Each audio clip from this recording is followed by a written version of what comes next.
All right, guys, this is the L-1 press conference here for NASA for the Artemis 2 flight. It's starting up right now, so let's jump into it. Let's jump in. Here we go. With the Cape Canaveral Space Force Station. Thank you. They're going to provide some brief opening remarks, and afterwards we're going to take some questions from media here in the room as well as online. For those joining us over the phone, you can press star 1 to ask your question. Boop, boop. So without further ado, we'll kick it off with you, Jeff. Thank you. All right, and good afternoon, everyone, and welcome, and thanks for joining us today. We are a little over 29 hours from our opening of the launch window tomorrow, and I am very excited myself, and just coming from the firing room just a little bit ago on my way over here, talked to a bunch of members of the team, and I'll say, normally when we're in the firing room working over there, folks have got their heads down and they're working and they doing all the business that we do of the space business, but I'll say there was a lot of smiles today, so felt really good about that. As the team is preparing, I think everybody's pretty excited and understands the significance of this launch. We did talk to the flight crew last night. We had a briefing with them. We had another one just a little bit before I went down to the firing room. We had another briefing with them. Last night was just to kind of go over the day of launch routine with them, and kind of a refresher for ourselves and for them, and that went really well. They were in great spirits. And then we had another briefing today just to talk about how the launch countdown was going, and as we'll talk here in a little bit, it's been going really well. Let's see, since Charlie spoke to you yesterday, we've got quite a bit of work done. We started out yesterday, the first thing we do usually is fill up the sound suppression systems with water, and when we start working on getting the liquid oxygen, liquid hydrogen systems ready for our propellant loading that's coming up in the future. We did power up all of the vehicles. We powered up the Orion core stage as well as the ICPS yesterday. We did communication checks, RF checkouts on the systems, and then after that we got through all of that work. Then we went ahead and powered down the ICPS because there was no more work for them until later tonight when we power ICPS back up. But of course, core stage and Orion stay powered up through the remainder account. Today we got launch pad ground system configurations in work. We're doing closeouts in a number of areas. We're doing walkdowns as we work through the pad to make sure everything is configured for launch. We're also in work on the late stow right now. We should be getting the Avatar and the bags that we're doing in the late stow going up. They were prepping them in the PTCR down in below the pad terminal changeout room, which is the area with the pad where we have some rooms, and getting those ready to go up, and they should be being installed as we speak. And then let's see, tonight we're going to be doing a whole lot of other work as we get ready to clear the pad. We do have some work associated with the Orion ground equipment and systems that we use to do the leak checks on the crew suits. And so we'll be working those later tonight to configure those and check them out and make sure they're ready for when we hook up to the crew on launch day. We'll be powering up some of the Orion guidance systems later tonight as well. We do intend to clear personnel from the pad at about 3 in the morning at that point. And then we'll get ready for our air to GN2 changeover at about 4 in the morning. We do that. We purge the vehicle with air routinely for the whole flow. Once we get to this point where we're getting ready to add hazardous propellants like hydrogen, for example, we change over to GN2 to have an inert environment for safety purposes on the vehicle and all of the volumes that are on there. Let's see, later, once we get through the air to GN2 changeover and all the other work is done, our launch director will have a final weather brief. And once we get out of that, she'll signal the team that we are ready to start our propellant loading. And that's scheduled to occur at about 7:34 tomorrow morning. That loading takes a little over 5.5 hours. We'll work through that. As mentioned yesterday by the launch director, we have inserted some time in front of that propellant loading time frame, so that if we are in fact done with all of the work and are ready to go and we can start a little bit early, like a few minutes, we will try to take that and take every bit of time that we can to get ready and prepared for the crew and be prepared for anything else that might happen. So we did that purposefully to give ourselves a little bit of room in that time frame based on the launch director's guidance. Let's see, during the propellant loading, the flight crew will wake up at about 9:45 tomorrow morning. They'll have breakfast and start working towards their preparations for launch day, and getting their suits on and doing all the other work that they have to get ready to head out to the pad. And then once we get to all stages replenish, which is a little after almost 1:15 in the afternoon tomorrow, we'll send the closeout crew to the pad.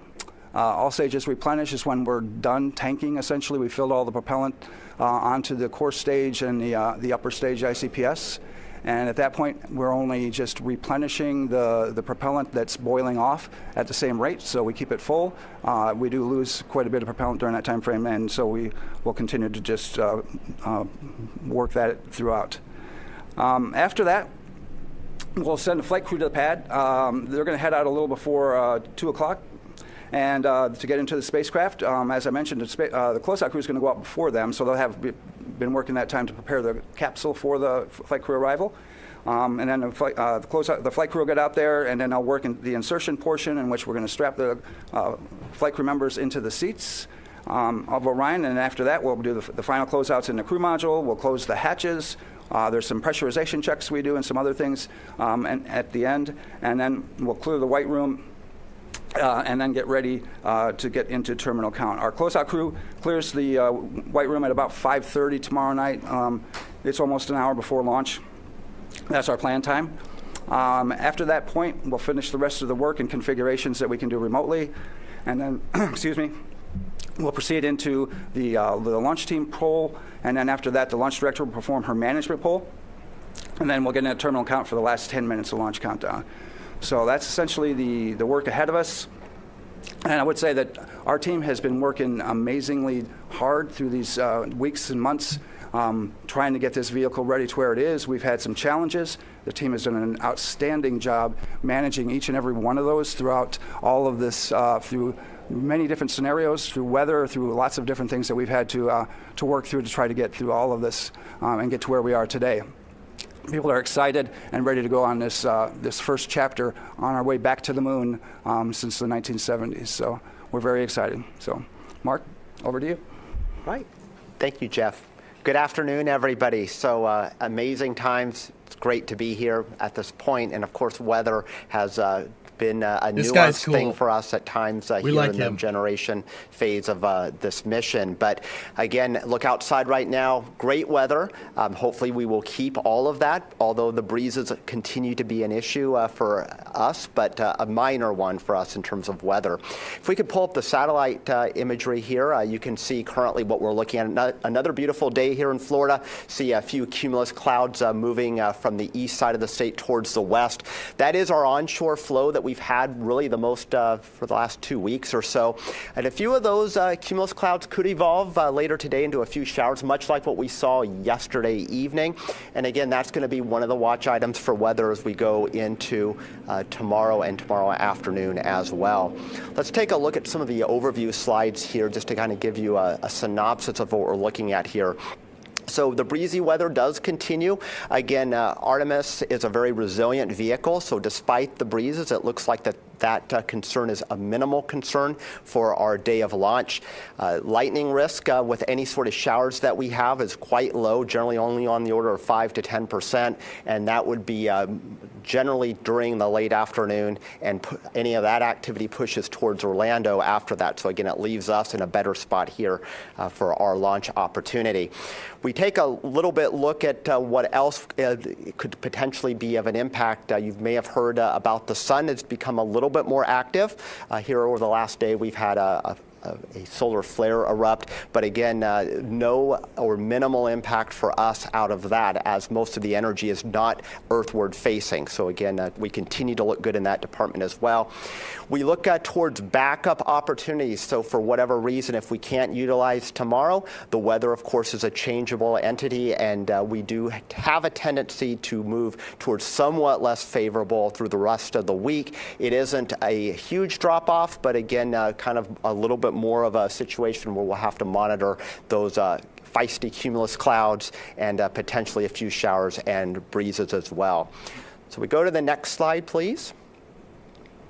And again, I just wanted to bring this up real quickly with the sun. So this was an image here from this morning. Again, the area that's circled on the solar disk, that is the area that we were watching that produced a solar flare yesterday.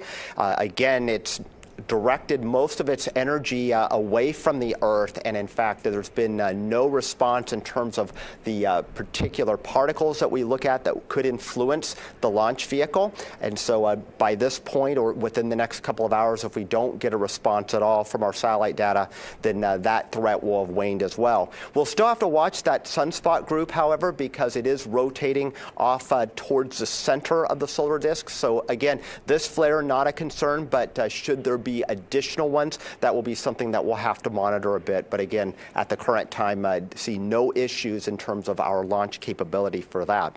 Next slide, please.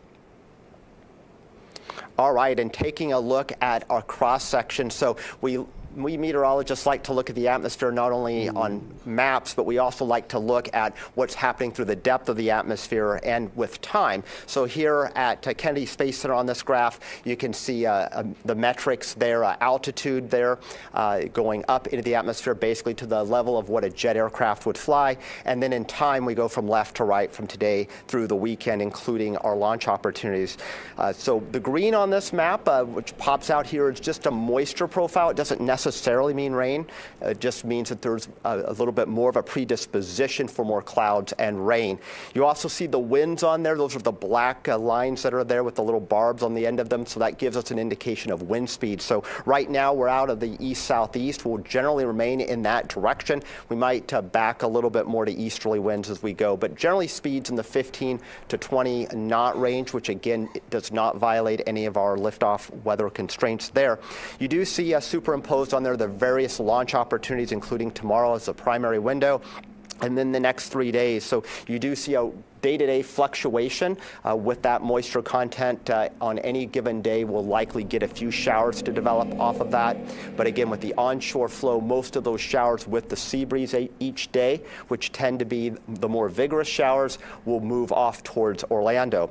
You do see towards the end of this chart, so going into the weekend and beyond, a much more massive amount of moisture, the green there. And did want to point that out because this is just but one model at one time. And there has been a fair amount of inconsistency to how that moisture evolves. There's just pretty strong hints that we will see an increasingly unfavorable environment as we get beyond this weekend and maybe late into the weekend. But again, I wanted to point that out because some of the charts I'm going to show utilizing another model gives you an idea of the battle that us meteorologists follow every day with trying to assess the uncertainty component of the atmosphere. So next slide, please.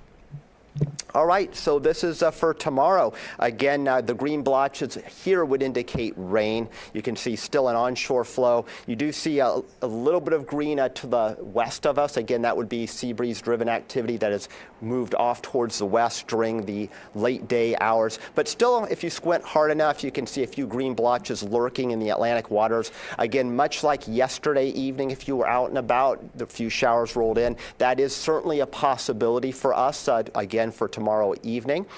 Next slide, please. We are now in range, though, of some of our more high-resolution model guidance. So this indicates two different models that we look at here for the opening of our launch window for tomorrow evening. You can see some of them showing a few blotches of showers offshore, particularly the model that's on the left there. The right is mostly clear for us and has more of the showers, again, to the west of us. And again, in this pattern with an onshore flow, any showers that we have will move from east to west there. So again, it looks pretty good. Even if we have showers around, we have a 2-hour launch window, we should be able to shoot the gap between those showers, and none of these look particularly vigorous. Again, as I mentioned, the risk for lightning, which would expand our standoff distances as far as us launching a vehicle, looks pretty minimal for that threat for tomorrow. Next slide, please. So putting the graphics into numbers here, still maintaining a 20% chance of a no-go condition during the launch window. So the optimistic side of me says that means 80% chance of go here. Again, isolated showers wandering around, but again, a lot of real estate between those showers in all likelihood. So again, we should be able to find some clear air to launch Artemis 2. Again, there's those winds out of the east-southeast, 15 to 20 knots, mild temperatures there. And again, the order of of concerns from the weather standpoint here, cumulus cloud, and then winds would be a secondary threat, and then a much more distant threat would be solar weather. Again, the current flare, not a concern. It would be if there were any additional ones that form on the sun, potentially we would have to watch those. So let's go into the next day for our Thursday. Again, pretty similar pattern, still onshore flow. It does look a little windier, again, so that is an additional concern. And you also see a little bit more green, at least in the area. So again, I do suspect that a Thursday evening attempt would have a little bit more weather to deal with. So a POV of roughly 40% is what I'd be advertising for a Thursday evening launch attempt. Again, very similar concerns with the cumulus clouds and the winds as well. And then the next day, going into our Friday to close out the work week here, again, you see very similar pattern. Winds still in that roughly 15 to 20 knot range, and easterly or southeasterly, and still some green blotches out over the ocean. So again, that's a hint that there'll still be enough moisture to generate some showers. But there does again look to be more breaks in that weather for Friday. So POV would go back down to 25%. So roughly in the same ballpark as tomorrow for Friday. Tomorrow still looks to be probably the most optimum day of the lot. And then finally, going into the weekend for Saturday, again, this is what I pointed out on that cross section in my earlier slides, is that moisture fetch that was shown later in the weekend on that model. You can see it's a lot closer to home as we go into Saturday. It's actually spilling some of that moisture in towards us. Again, this is probably the most aggressive model at that. So again, just part of that uncertainty component that we deal with when we have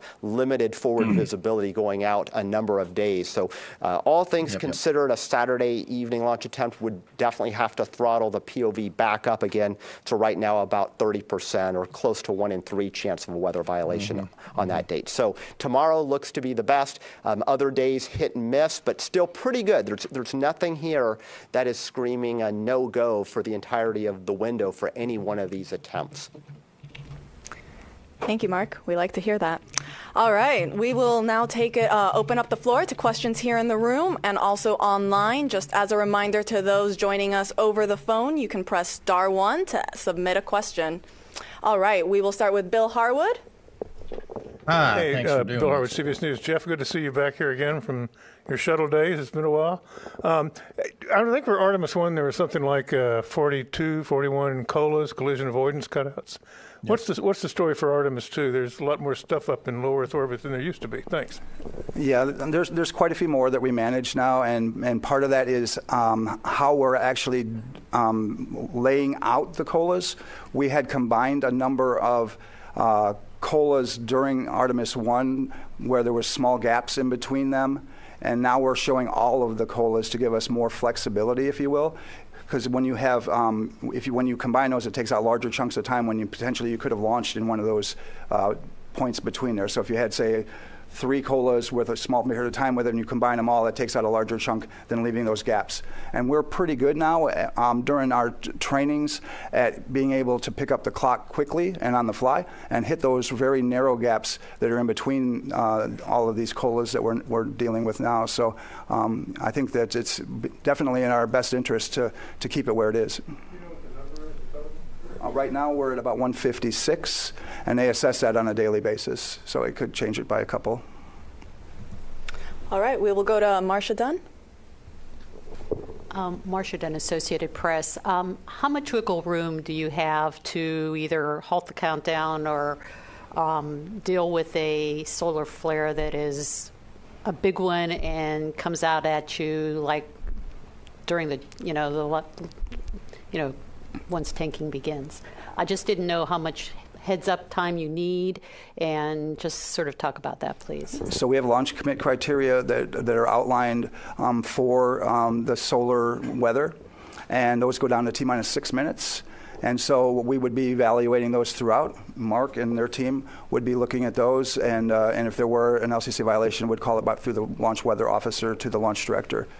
Mark, I don't know if there's anything you wanted to add there, but yeah, I'll add a little bit. That's exactly right. And just to give you kind of a background, currently our satellite data from this most recent event that erupted yesterday, as far as the actual particles or protons that would potentially impact a launch for the vehicle, we're running about 2 orders of magnitude below our constraint, and that's just barely above background levels. So again, we have a lot of time to see the response. And in fact, these particular particles, the protons, they are laggards. So if there's an eruption, we'll get the X-rays first. Those will be detected by satellite, and then the protons follow. And those are the ones that are a little bit more nuanced in terms of the actual ability to launch. Those are where the constraints are based. So we do have lead time for that.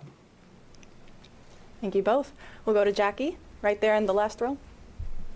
Hi, thanks for doing this. A question for Jeff.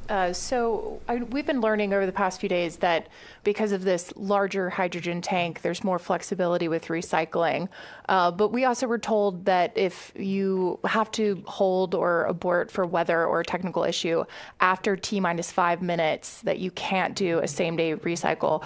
I was wondering, can you walk us through that? Why is that T-5 minute mark significant? And we'd just love to hear more about what is and isn't possible during terminal count. So the main driver in a recycle is the amount of time that you have, because a recycle does take a fair amount of time. For us, it's about 75 minutes.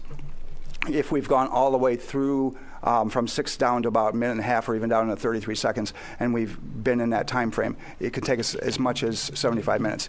It takes less than that the closer we are to 6 minutes, because that's when we stop actually topping off the tanks at that point, and we shut everything off and it's boiling off. And so, but the 5-minute constraint, it's not really a constraint there for us as to whether we can or cannot. We can do a recycle as long as there's enough time in the launch window to perform it. We can do a recycle all the way down. The only constraint we have is if we get inside of T-minus 33 seconds and we have a cutoff, then we're going to have to scrub for the day, because we can't recycle from after 33 seconds. All right. We'll go up front right here. Yes, Bert Dicht from Ad Astra Magazine, National Space Society. We often hear that about 400,000 people were involved with the Apollo program, and certainly tens of thousands have been involved with Artemis. As we get ready to the launch, I just want to recognize the workforce and see what's their mood as I know they're focused in their jobs, but how are they all feeling? Well, the people that I get the pleasure to work with and talk with are extremely excited. We have a large mix of young and more seasoned people, like myself, and as such, everybody understands the significance of this mission, and especially the flight crew. But the team that I get to work with, they come in every day. And people are concerned sometimes that we are working so hard towards these milestones and things, but there really isn't. People love coming to work. They love doing this job, and that's why they're here. And they work through it every single day to get us to this point. I think everybody understands what our mission is, and that's to get back to the moon, and we're going to establish a presence there in the very near future.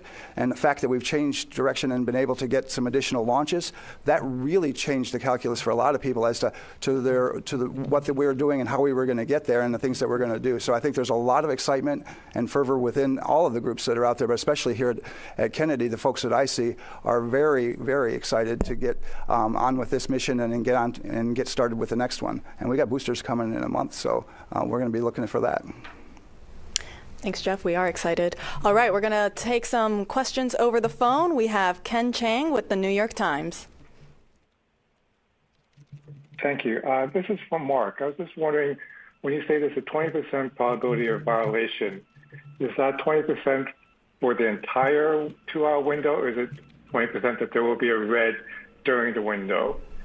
And if it's the latter, can you say what the chances are that there would be a launch Jeff opportunity? Faust over there, Tariq Malik. Yeah, good question. Again, the 20% just refers to the probability of having a violation during the launch window. That violation could last 5 minutes, it could last 30 minutes, it could last an hour. In this particular setup, I would imagine that if we get a violation, generally Cumulus Cloud would be the most likely candidate, probably in and out inside of about 30 minutes. And then again, as kind of the high resolution models hinted to and what the pattern supports, likely we would have additional opportunities within within a 2-hour duration window. Thank you. Next up, we have Christopher Mick with the Hudson Star Observer.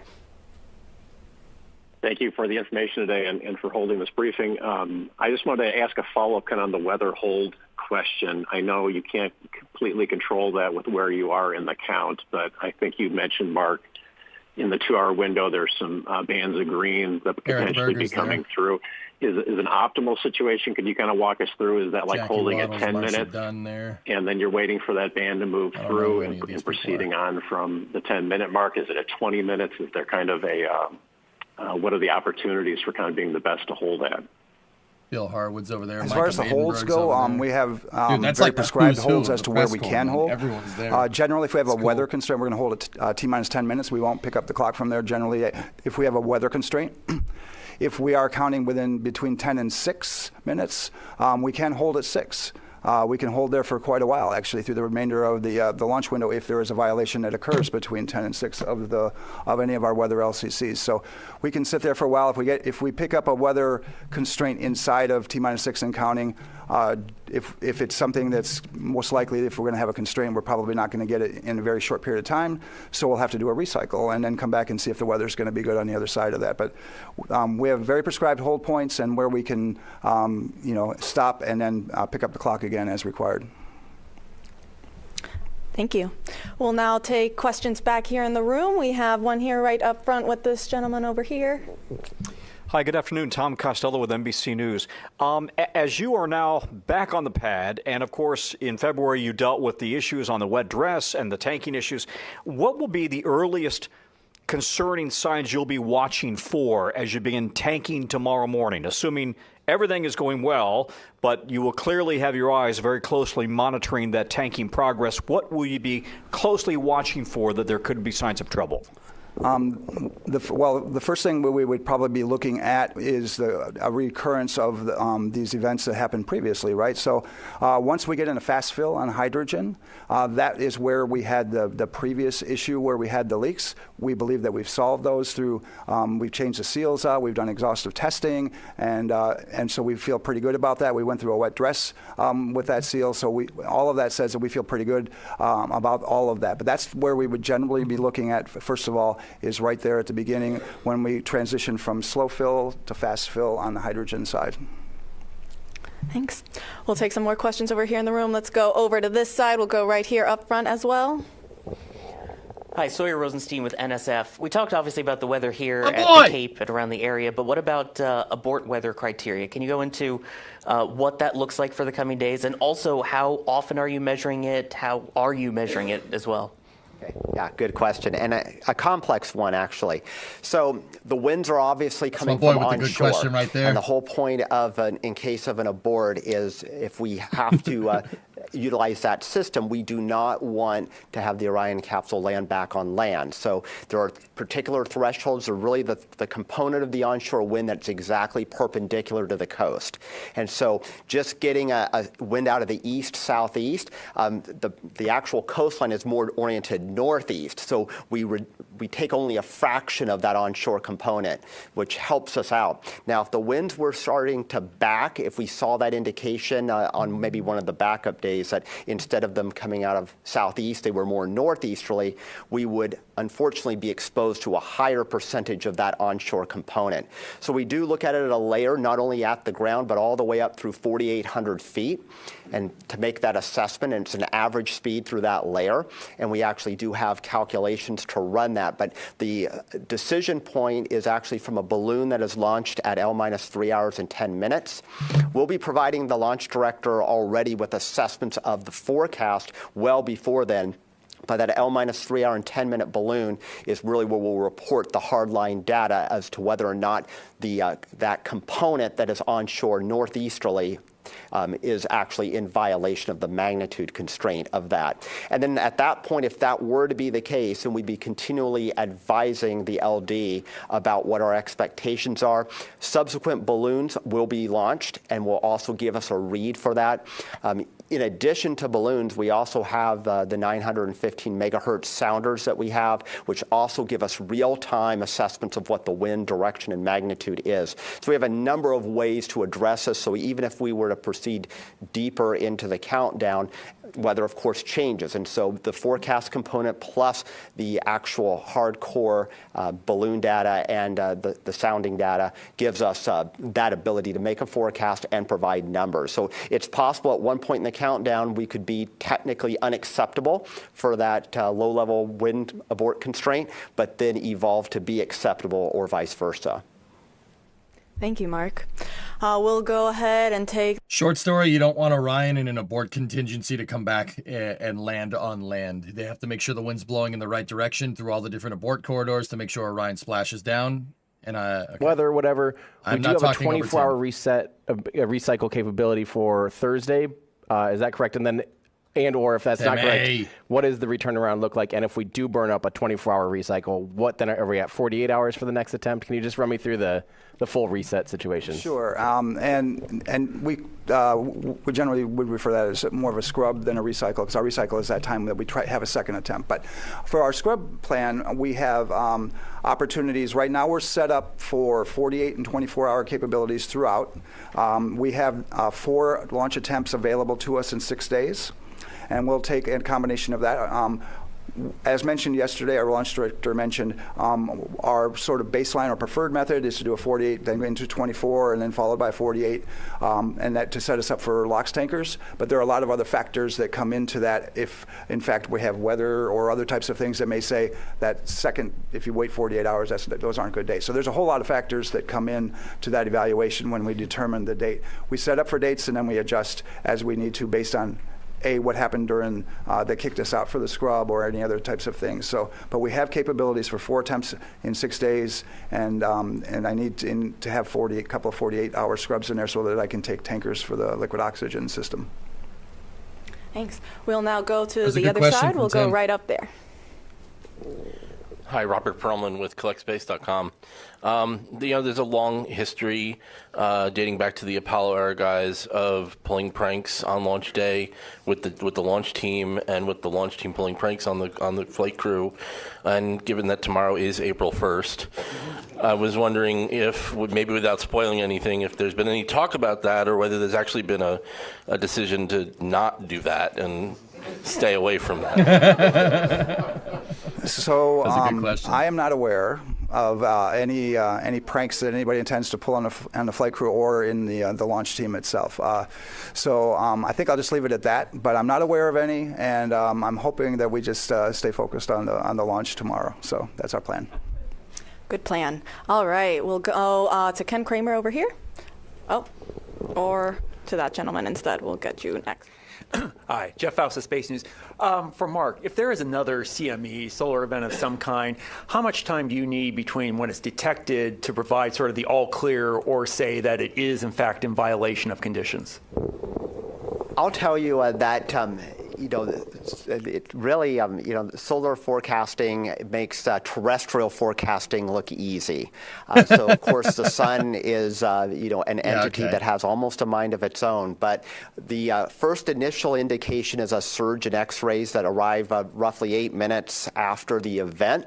But the protons, which are one of the constraints for launch, those lag some time. It could be in the order of a number of minutes to hours, and then potentially any sort of additional flare, of course, we'd be watching real time on satellite data. So sometimes those are pretty quick fuse or quick turnaround events, but oftentimes in this kind of situation, the spike would happen pretty gradually. So you'd see an uptick in those protons, and then eventually that would be a precursor to a more concerning surge.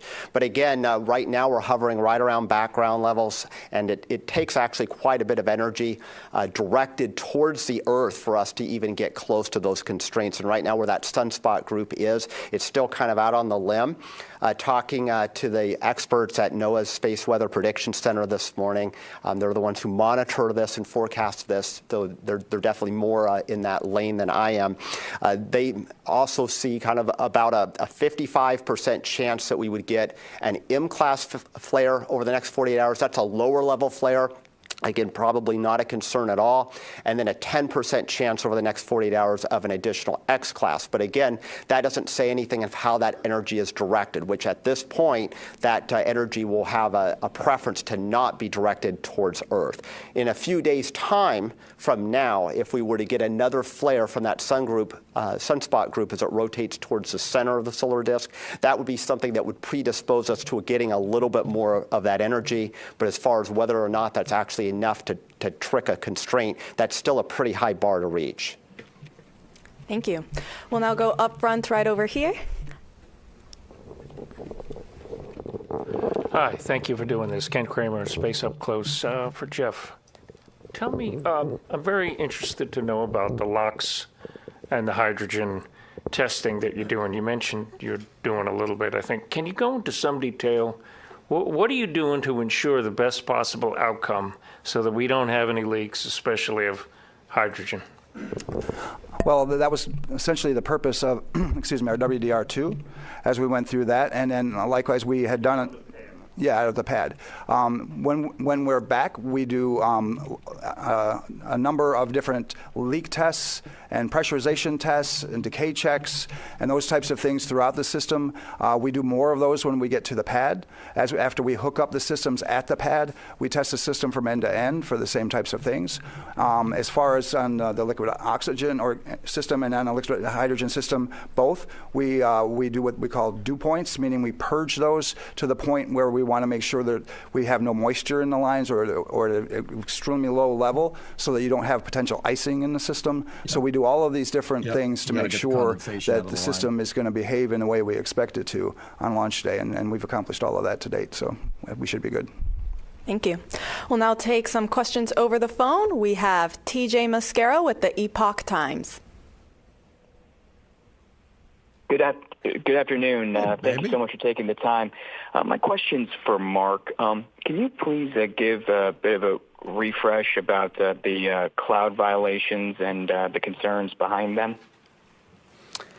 Yeah, indeed. So cumulus cloud, which is the one that we're talking about here, and that's one of the Lightning launch commit criteria, that's actually the most commonly violated here on the east coast of Florida any time of year.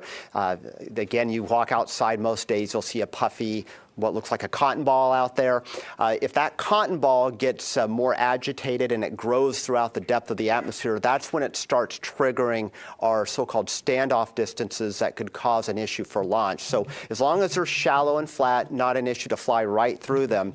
But they get up to certain levels of altitude, it could be as much as a 10-mile standoff distance between the rocket on its flight path or the launch pad and the edge of that cloud. And so again, they have to get quite vigorous. They don't even have to produce the lightning to get necessarily at that 10-mile standoff distance.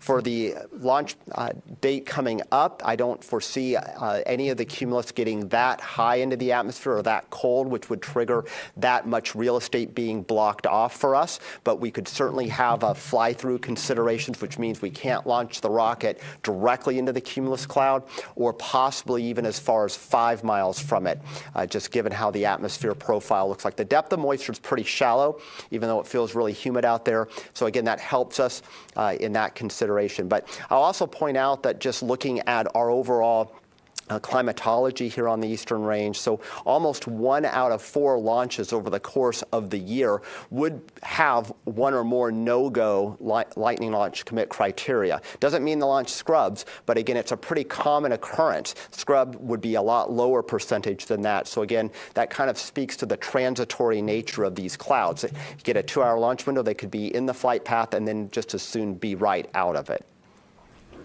Thank you. We'll now go back to the room, and we'll take it in the second row here to this lady right there. Nicole Mortillero, Canadian Broadcasting Corporation.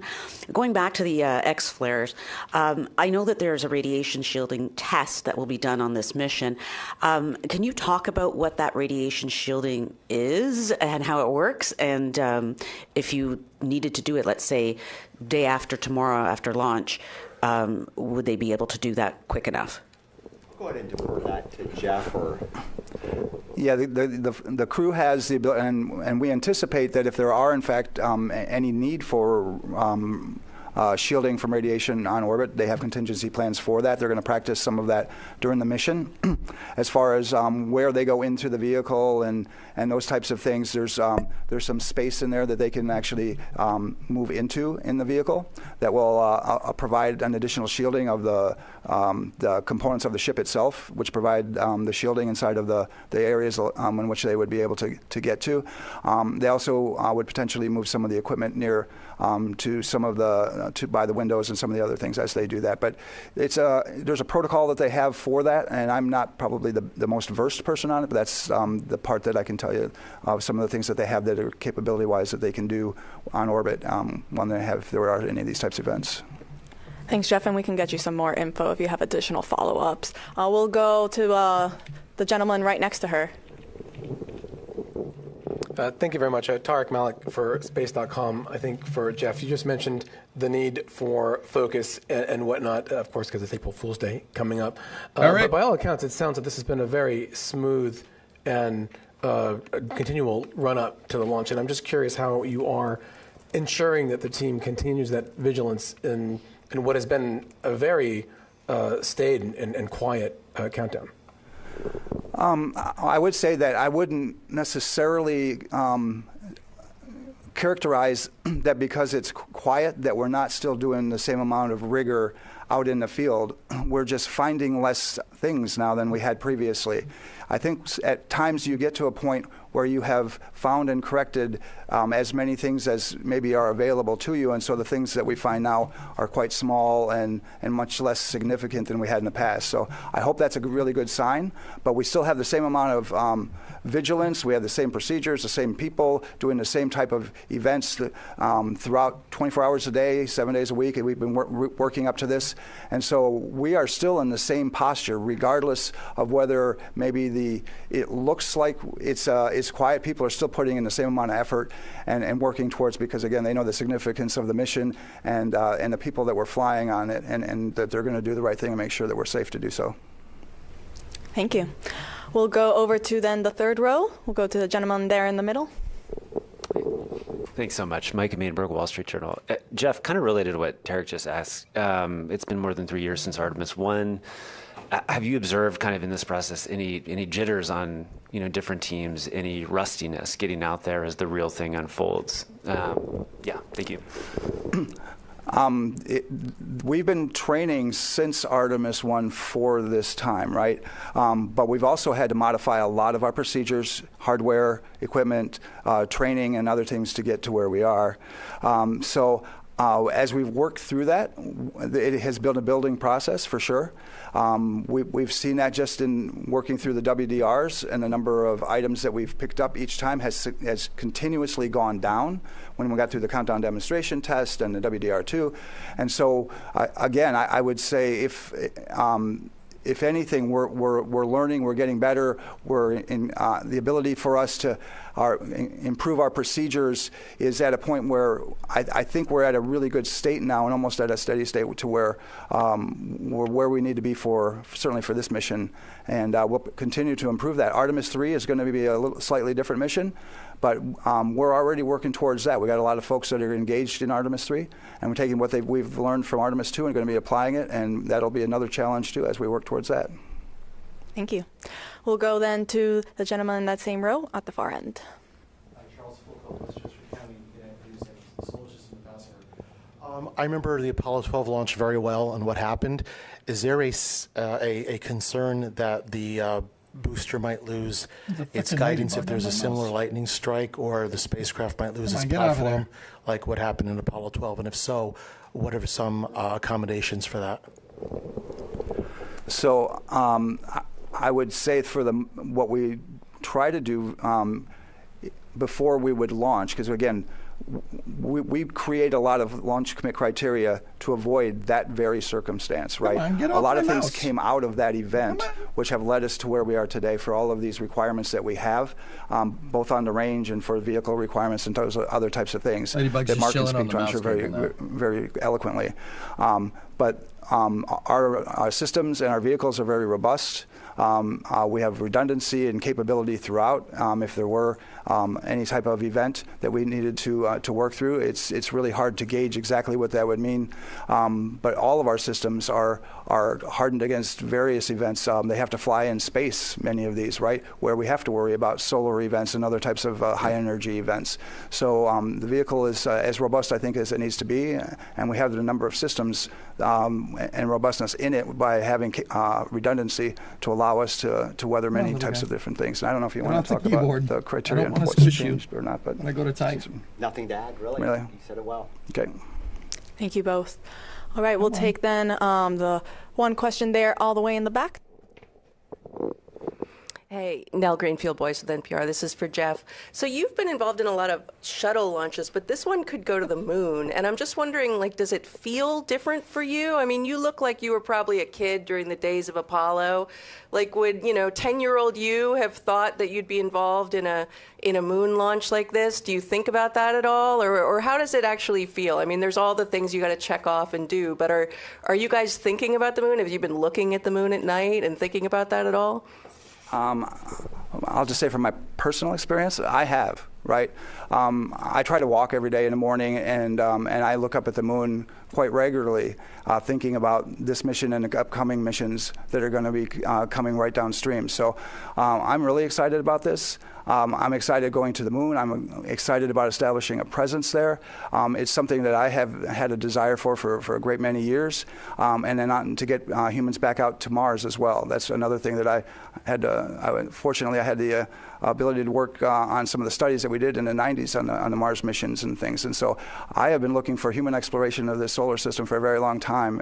And it's part of the reason that I'm actually still here is to continue to put humans into space and to get us back into this launch mode that we are, so that we can continue to explore and establish a moon base and then continue to work towards getting to Mars.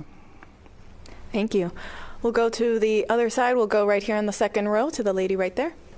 Hi, Brandy Campbell with Fox Weather. I have a question about weather, of course, from Mark. Just with your past experience with issuing these forecasts, when you have a similar forecast to what we are dealing with, that 20% chance of a weather violation, do y'all normally get through that 2-hour window or just the window and have a successful launch? What have you experienced in the past? Well, of course, the forecast is perfect, so it's a 1 in 5 chance of us getting a weather violation. If we look at all the data over time, it comes out to being pretty close. But again, each countdown is different, so sometimes there's 20% that end up being no-go the entirety of the launch window. There's others, and most of them don't have a violation. So pretty close to that 4 in 5 times. And again, in a pattern like this where we have a moist onshore flow, I would be definitely thinking that we'll probably have showers around. Whether or not they get into the flight through path of the rocket, that's a whole other story. We're good because this time of year and this pattern doesn't lead to a lot of robust thunderstorms, so that does help us. It also eliminates a lot of lightning launch commit criteria, so that works in our favor as well. Thank you. We'll go over there to the gentleman in the blue shirt, the blue collar shirt. Hi, Pedro Palota from Space Orbit Brazil. You talk a lot about the weather for launch, but I would like to know about the weather for splashdown, and if is there a chance to move the launch day due to a bad weather for the splashdown. I know we are a lot of days for the splashdown, but the weather can improve or get worse. So I want to understand what is the backup scenario for that. Good question.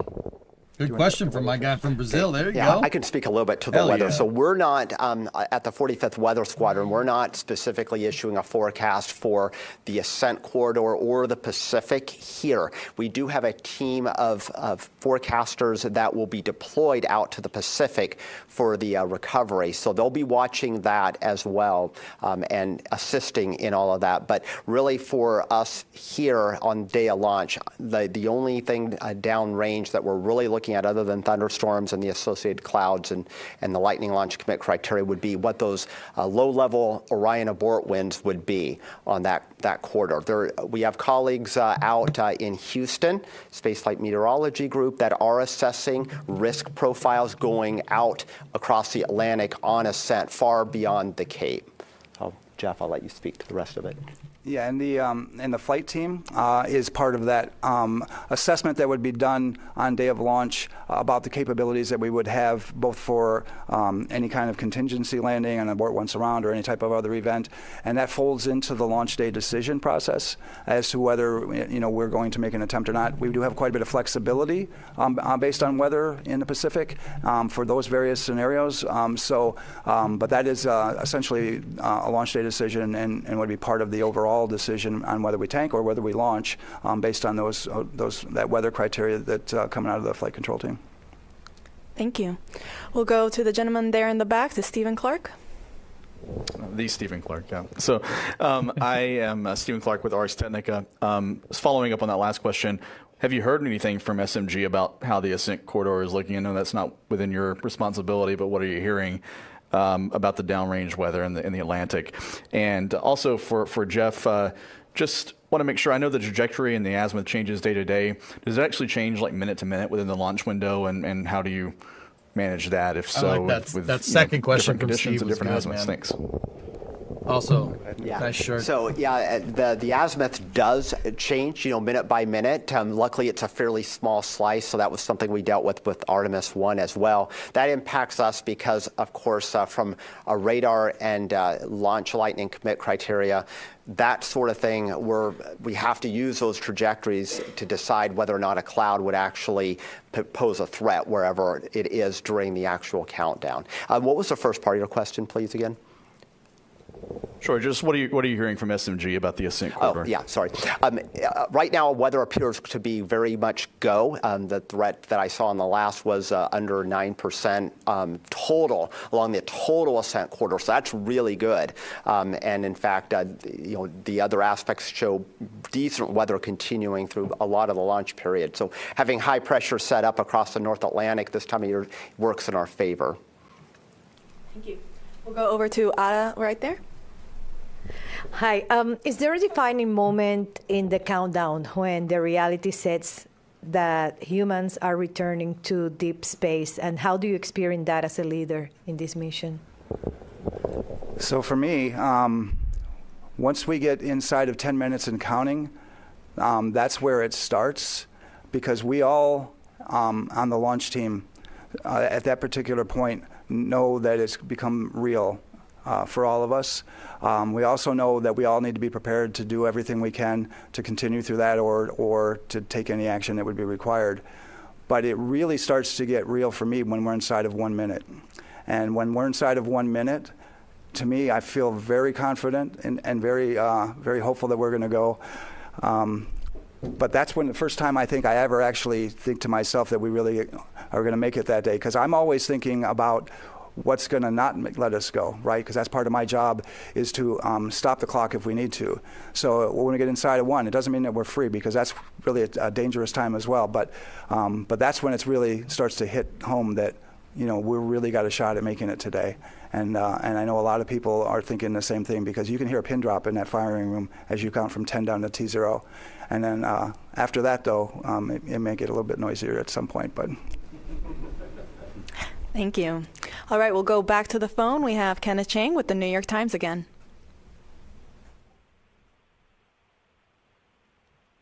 And Ken had hung up at this time. All right. We will then take one more question here in the room. Thanks, Ken. I don't believe we've taken your question yet, sir. Dominic with the Globe and Mail. I wonder if you could just say something about the closeout of the capsule, where backup crew members are going to be in the capsule. I think that's this evening, but could you clarify that part of the operation? We have 2 time frames when we'll have the backup crew members, and we'll have 1 at each of the intervals. When we're doing the final closeouts of the capsule before tanking, we'll have one of our astronaut support personnel in there working final configurations for the crew, switch list, and a few other things at that point. And then on our actual closeout crew team. It's a 5-person team. We do have another backup crew member. Andre's on that one, and Jenny's on the first one. But he'll be on that team, and he is responsible. He's one of the 2 people.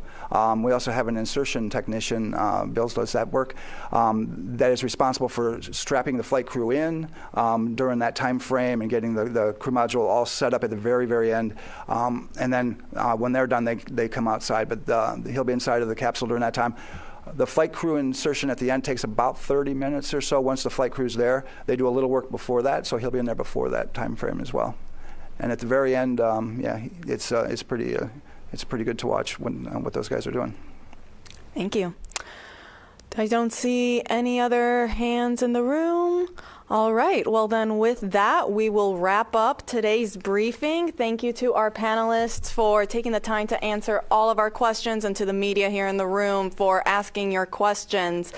Artemis 2 is scheduled to launch at 6:24 p.m. Eastern Time tomorrow from Launch Pad 39B. That's the opening of a 2-hour launch window.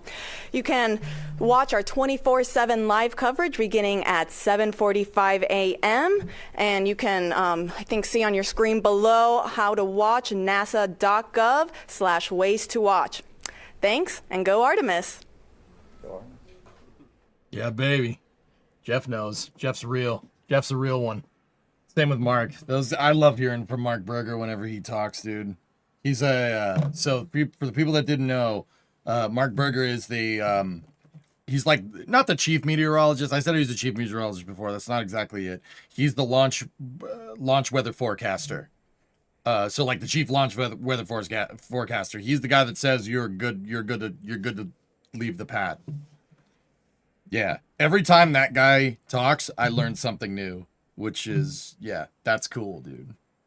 I love hearing from people like that. It speaks just the sheer depth of talent that some of these people have that work our space program. It's pretty damn cool, dude. Now, he spells his last name different. He spells it with a U. Eric Berger's he spells it with E's. You can tell he enjoys his job. He's the kind of guy that does it for the love of the game, man. Yep.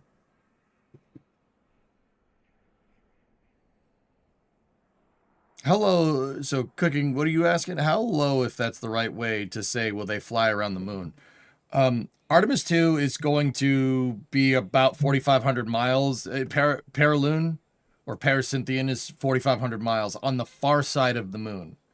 The Artemis 2, this isn't necessarily a mission, part of the mission criteria, but Artemis 2 will,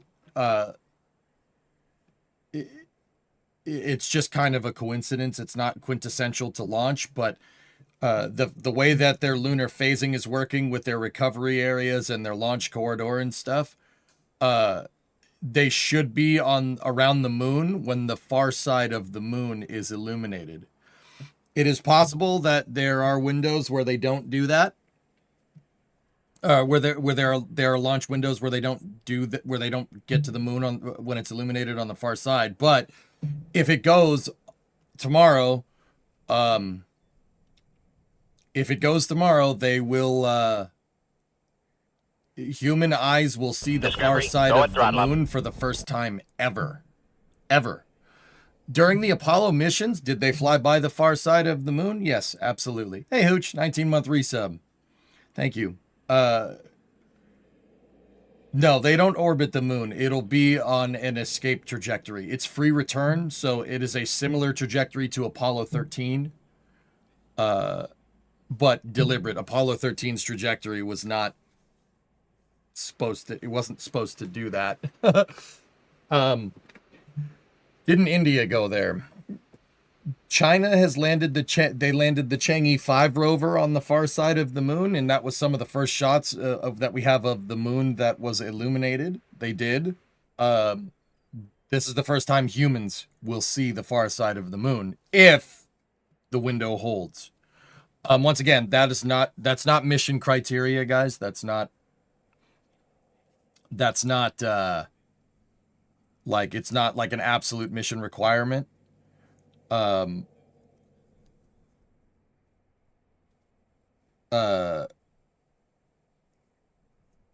went back to watch Sawyer's question. Guy got a full college lecture as an answer. Yeah, Sawyer's question was really good. I actually sent that to him. I'm like, yo, your question was sick. Tell the rest of the people to get Mark Berger to talk as much as possible. So, yeah, during the Apollo missions, guys, they, Mutter, thank you. It'd probably be better to bring that up, wouldn't it? During the Apollo missions, Apollo landed, where they landed on the moon was the close side of the moon. So a little bit on orbital mechanics in, the Earth-Moon system, right? The moon is what's called tidally locked. So one side of the moon is constantly facing Earth. The moon does one revolution per orbit, right? The reason why one side of the moon is facing towards us is the best way to describe it is kind of like a pendulum. Like if you think Earth has gravity, right? And if you had a pendulum, right? If you had a string and you had a weight on the string, the Earth's gravity is trying to pull it in, right? But the moon is going fast enough, right? Where it's actually accelerating because of Earth's precession. But that's not the technical way to say it. The technical way to say it is that the moon's center of gravity is not coplanar with its geometric center. So like a pendulum has a weight on one end. The moon, the close side of the moon is heavier or higher mass than the far side of the moon. If you've ever looked up at the moon, you see the gray. There's like different shades of gray. The darker grays are lunar lowlands. Those are lunar basaltic regions. Those are left over from something really freaking big hitting the moon a long time ago and depositing a bunch of crap on one side of the moon. And the gray regions are basically, I'm not going to say burnt regolith, but whatever hit it hard enough to superheat the regolith and basically make lava. So what I'm trying to tell you is that the lunar basaltic regions, the dark gray areas on the close side of the moon are like burnt moon dust. It's also the reason why the moon has lava tubes, despite having no tectonic activity. There's lava tubes all over Earth. There's one that erupted. There's one that's erupting constantly in Hawaii all the time. Like Kilauea is lava. I mean, it's not a leftover lava tube. There's still lava in those tubes, right? But that's because Earth is, has its magnetic field, and the crust is constantly shifting around. The moon has lava tubes, but it has no plate tectonics, which is very interesting. Now, see, the space explorer in me is like, yo, take some of those lava tubes and make them into a moon base. Right? But I'm getting a little bit into the weeds. So the moon basically it's higher mass on one side. And just like a pendulum, right? A pendulum would always be plumb with gravity. One side of the moon is always facing towards Earth. Because of this, your lunar day-night cycle takes about 2 weeks. It's about 2 weeks day, 2 weeks night. It's not exact. That's not an exact science there. It's not like definitely 14-day day, 14-day night. It changes because, well, like the moon's orbit isn't perfect. It's 6 degrees inclined to Earth's equator, and Earth has a 21-degree axial tilt on top of that. So that's not an exact thing. That's give or take. The moon, for the most part, does one revolution every month. But once again, not an exact science because things like precession, Earth's orbit is a little bit eccentric. The moon's orbit is a little bit eccentric. Long story short, it's not like the moon's orbit isn't a perfect circle. Earth's orbit around the sun is not a perfect circle. The moon's orbit is tilted relative to the Earth. So like if you drew a line through the Earth's equator, the moon would be 6 degrees off. And then on top of that, Earth's equator is 21 degrees tilted. So yeah, it kind of makes for a little bit of there's margin of error. So during the Apollo missions, they made sure to land during the day on the close side of the moon. The reason why is if you landed on the far side of the moon, you can't communicate with anybody because there's a moon in the way. There's a moon blocking Earth. So all the Apollo missions landed when the close side of the moon was during the day, right? Also, there's ridiculous temperature swings on the moon between lunar day and lunar night. Just another point of mention. Lunar day is pretty cold. Lunar night is like not, I don't know, maybe Siberia cold. Actually, it's probably like Antarctica cold. Sorry, there's freaking ladybugs back. Give me 1 second. Give me 1 second. Come on, little guy. Come on. Get off my keyboard. There you go. All right, there you go. Down there you go. All right. Perfect Circle is a good band, though. So, because of this, right, the far side of the moon, because they wanted to land on the close side of the moon during the day, the far side of the moon was never illuminated when any of the Apollo missions went past it. This is a little bit different. This will be the first time that humans see the far side of the moon, right, in the lunar daytime.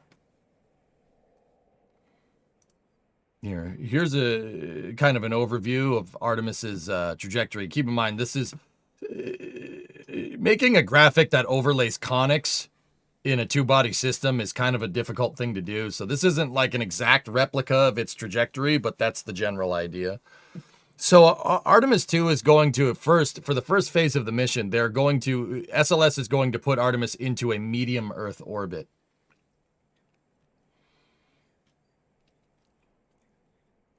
The far side was lit during all Apollo missions. They all orbited during quarter moons. Why did NASA say this will be the first time people see the far side of the moon with their own eyes? Why would they say that, Boreal, if that was the case?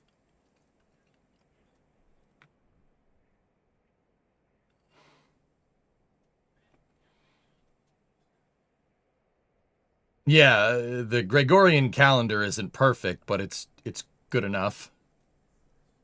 Maybe full dusk view. I don't know, man. Yeah, I'm not saying I don't believe you, but I'm saying that if NASA says it, then it's probably true. Just putting it out there. Yeah, I'm debugging my computer on live stream. Yep. Vanity, that's probably what's going on. So Artemis 2 is going to do a medium Earth orbit insertion, and what they're going to do is use this as a shakedown to test out the Orion. Orion's going to separate from the upper stage, and they're going to do what's called a prox ops demo, proximity operations demo, or an RPO. No, not a run pass option. It's not football season, not yet at least, not American football. So the capsule is going to separate from the upper stage. They're going to move away from it. They're going to turn the capsule around, right, and then they're going to come back towards the capsule. Right, back towards the stage, and then the capsule is going to maneuver to the side, approach the side of the stage, and back up, and then fly away.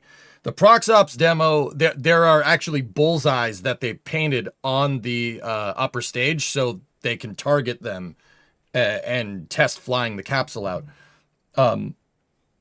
What's the RPO code for the Orion heat shield? 5UX. My 6-year-old nephew is very excited about Artemis. I showed him the Apollo vids and didn't believe they were real. It was incredible. Yeah, no, Apollo was certainly one heck of a feat. Now it's time for our generation to do it. So after they do that proximity operations demo, they're going to use Orion's service propulsion system to boost them the rest of the way out for the moon. Right there, this part is called translunar injection. That's a critical phase in the mission. That is going to happen if they launch tomorrow. That will be happening on Monday. Yeah, it takes a little bit of time to get out to the moon. I'm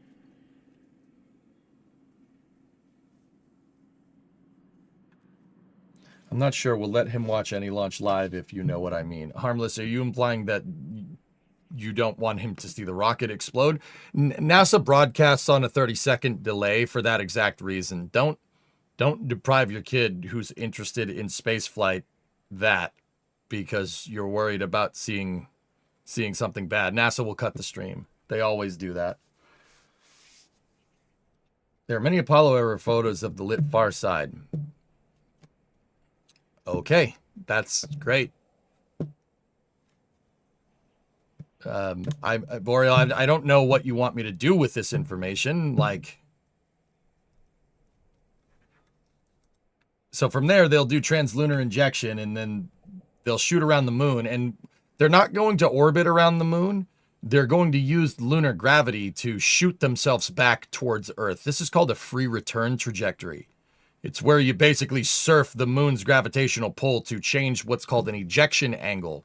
Ejection angle is what happens when is the angle of your escape velocity trajectory. So basically when you're moving fast enough to break the moon's gravitational pull, which is not hard. It's 1/6 Earth's gravitational pull. It's much easier to get away from it than it is from Earth. You need a much bigger rocket to get away from Earth, like SLS. When they're out on the moon, they only need something as small as Orion, right? I mean, even Orion's surface propulsion system. There's going to be a bunch of course trajectories to dial in there to a precise course correction maneuvers to dial into precise trajectory. But yeah, they're just surfing the gravity wells you surf the gravity well of the moon to get your ejection angle to point back towards Earth. From there, Orion will come back down and splash down off the west coast of the United States.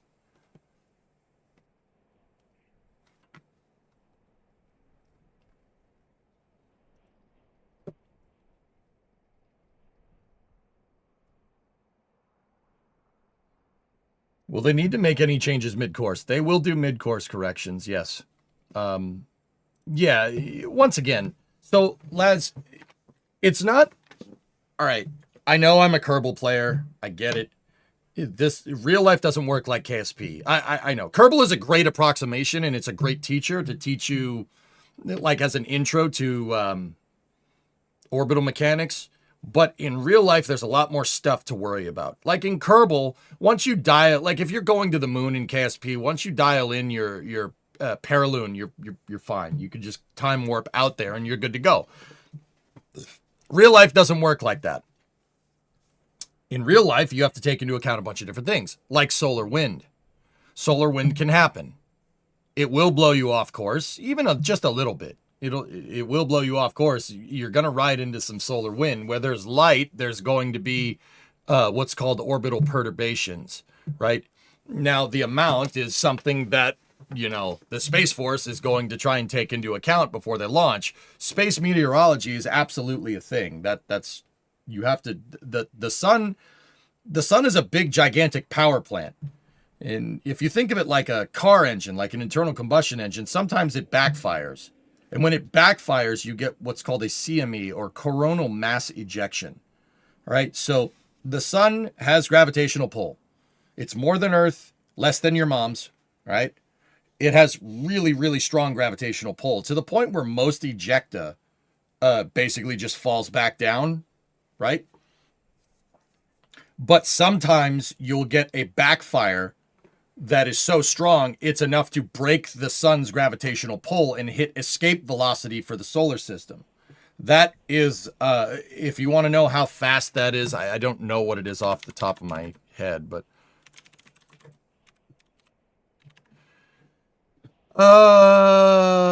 94,000 miles an hour, or 151,500 kilometers an hour, or 42.1 kilometers a second. Yeah, sometimes the sun backfires so hard it's shooting out exhaust. I like to call it exhaust fumes, right? At 42 kilometers a second. That resulting exhaust cloud, so to speak, is solar wind. Basically, the sun's a big power plant. It has exhaust. Sometimes that exhaust gets a little spicy. Sometimes it blows out in different directions. Sometimes that comes towards Earth. Solar wind has blown up Starlink satellites. Well, not blown up Starlink satellites. Solar wind has deorbited Starlink satellites before. It's happened. SpaceX chose to launch into a high solar activity window and lost an entire fleet of Starlink satellites a couple of years ago because of solar wind. So you got solar wind that's perturbing your trajectory on the way out to the moon. You also have the Earth's precession. The Earth is this giant, it's an oblate spheroid. That's what everybody likes to call it, but everybody doesn't know why it's an oblate spheroid. The Earth is a giant churning and bubbling iron nickel molten jello mold. There's always room for jello.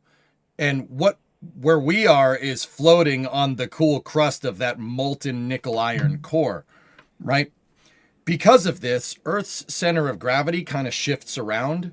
It's not at the exact geometric center of the Earth, meaning that if you took the geographic North Pole and the geographic South Pole and you drew a line, like you cut Earth in half and drew a line right there, like a side view of Earth, like you cut it in half like a cake. The center of gravity, so where the center of the Earth's gravitational pull is not necessarily at the geometric center, all right? This results in Earth kind of weeble wobbling around. That's why the Earth has this 21 degree axial tilt and it kind of just weeble wobbles around through space like this. Think like if you had a top and you spin the top and the top's doing this, that. But there's nothing to stop it, so it just keeps weeble wobbling around. That resulting force is called orbital precession. Precession is a perturbing force on spacecraft. Now, think about it like this. You want to get your trajectory right? The Earth has precession and so does the moon. So as the Earth spins, it's constantly pulling your spacecraft in one direction or the other. And as you get closer to the moon starts doing that. The moon starts pulling you in and pushing you away and pulling you in and pushing you away. That on top of solar wind, which can blow the spacecraft in any direction, like it depends on where the wind's coming from. Can really screw you up, lads. That's why they do course corrections. That's why you have to. You don't have to do that in KSP. That doesn't matter. You don't have any of those forces in KSP unless you download mods.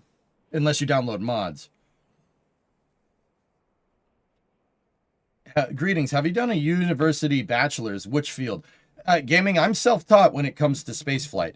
I have a bachelor's in computer animation, so I can work CAD systems and make levels for video games. Everything that I know about aerospace was self-taught via streaming or learning.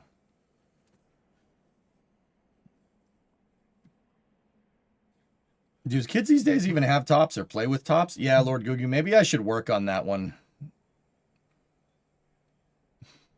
Well, here's an idea. Maybe get a top and then do it and then show that thing, right? I guess my question is, if all engines fail after TLI burn, will they be coming back safe? You don't need your service propulsion system to do your course corrections. Orion has a ton of redundant thrusters on it, Laz, for this exact reason. So what I like, a lot of people wonder, like, why the heck do we have the Orion capsule when we have something like Dragon? Why do we have it when we have something like Starliner? Okay, let's be real. No one says that, but you get the idea. They say it about Dragon, but not... let's be real. No one says that. So let me find a picture of Orion, the Orion capsule, like on orbit here.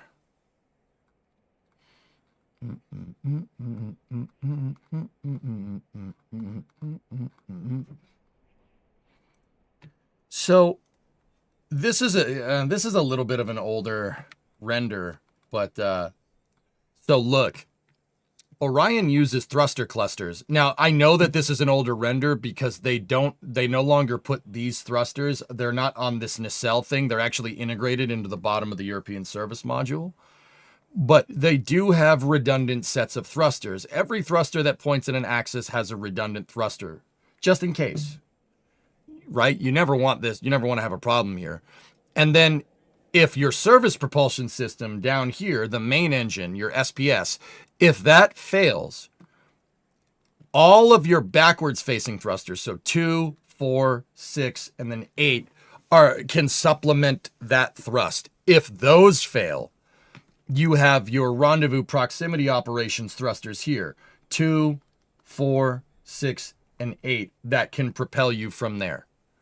All of these thrusters have more or less the same specific impulse. It varies a little bit between thruster size. Long story short, if your thrusters fail but you still have the fuel, there's tertiary redundancy here, triple redundancy, just in case.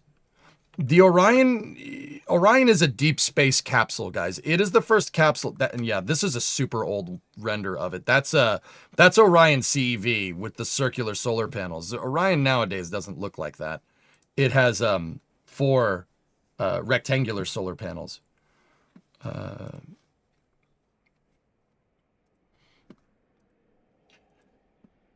This is Orion MPCV. MPCV was the version of Orion that's tooled for SLS, not for Ares 1. So nice. You have no talent in your design. Did you use Wikipedia? Yeah, sometimes. Wikipedia isn't necessarily a bad source as long as you cite sources from Wikipedia itself. But yeah, Laz, they got a bunch of redundant thrusters on here. Orion, that's what I was trying to say. Orion is a very different type of capsule. It is, I would say the Orion capsule is more part satellite. It's like a satellite that can have humans on board. That's the right way to say that. So satellites are designed to stay up there for long periods of time, right? Orion, if it's going to be used as a vehicle for exploring the moon and Mars, is going to need to be able to do long duration missions, right? The Apollo CSM could do a pretty long duration mission. And it did have a bigger service module, which is one of my critiques of the Orion capsule, if you really want my honest opinion, but I'll get to that in a second. The Apollo service module had a shelf life. It could only stay up there for a certain amount of time. The reason why is because it was using fuel cells for electrical power generation. And those fuel cells had a shelf life. Once you run out, you need hydrogen and oxygen for a fuel cell, for their fuel cells to work. And once they run out, you're screwed. You have no electrical power. So they never did that, right? So with the CSM, it couldn't free float. It couldn't loiter by itself.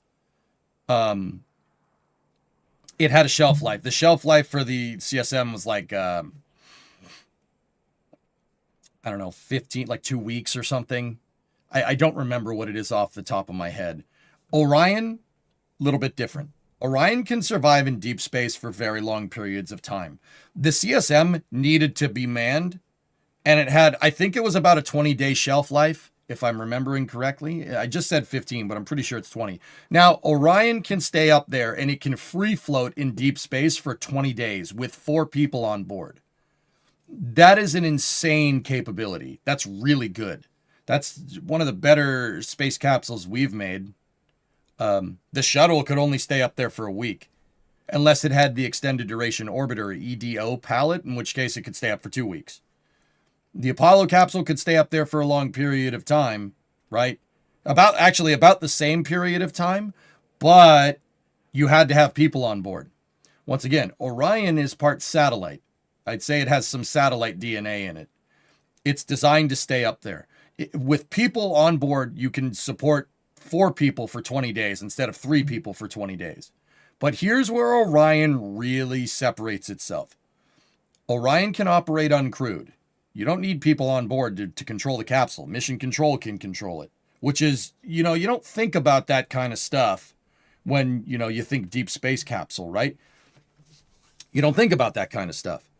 It can free fly with nobody on board. That thing can free fly for, it's not a year, but it's almost a year. I do believe it's 220 days by itself with nobody on board before something, I don't know if something, I don't know what the short, like I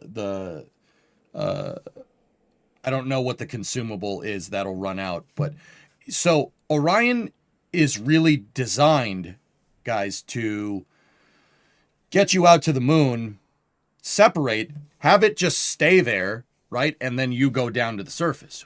Or conversely, it's designed to go to Mars and stay in Martian orbit by itself for long periods of time before you need it and before you need to get home. And that's really the reason why the Orion capsule ends up being so ridiculously big and so heavy and so expensive. Because if you know a little bit about spaceflight and you think about the capability that capsule has, it's something you're gonna want to keep around for a long period of time in the future. At the very least, to be used as a lifeboat.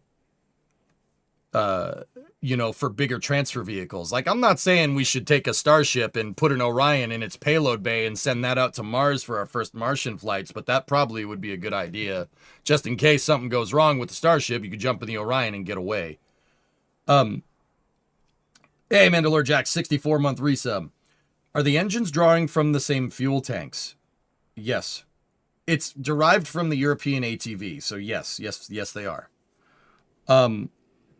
So, long story short, Orion is designed really for deep space exploration. That's really what that capsule is built for. Now, that does bite you a little bit if you're exploring the moon. Orion because it's so heavy, because it carries all these amenities to be able to support a Martian mission architecture, right? And maybe deep space exploration in architecture, it does have an Achilles heel. The Achilles heel is the service module. The service module with the Orion attached to it, because Orion has all this stuff on it, gives you about 1.5 kilometers a second delta V. That's not a lot. That does come back to bite you if you are... that does come back to bite you if you're trying to explore the moon. The reason why is, well, it can't circularize in low lunar orbit. It does not have the fuel to do that. Is that dumb? Yes, that's dumb. I don't like that. I don't think that that's a good idea. I never thought that that was a good idea. So because they built out, when NASA originally we had the current version of Orion, the multi-purpose crewed vehicle. Multi-purpose is right in the name. It's designed for exploring the moon and Mars. The thing about that is that if you make a capsule that's designed to do both of those things, it's going to be okay at doing both of those things, and it's not really going to be the best. Because of this, Orion can only get into a high lunar orbit by itself. It needs something else to get it to low lunar orbit. That's where the Apollo CSM, I think, shines over the Orion capsule. Because Apollo could have the lunar lander attached to it, get to low lunar, and then get down to the surface. I think that is much more succinct in terms of your architecture. The reason why is because Orion can't do that. So it's, like I said, it's really designed for further deep space exploration. So you're kind of pinched when it comes to when it comes to exploring the moon closely. Now, if you rewind back to the Constellation program, there were actually two versions of Orion. There were two versions of Orion during the Constellation program. One of them is the MPCV, the multi-purpose crewed vehicle. That was one version. This was the deep space version of Orion.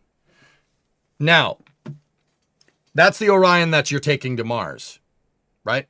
Now, Constellation also had another version. Constellation, and that's what that other render was, believe it or not. That other render that I showed you right at the beginning was the Orion CEV. The Orion Crew Exploration Vehicle was the low Earth orbit and lunar exploration version of Orion. Constellation actually had two different versions of Orion, which,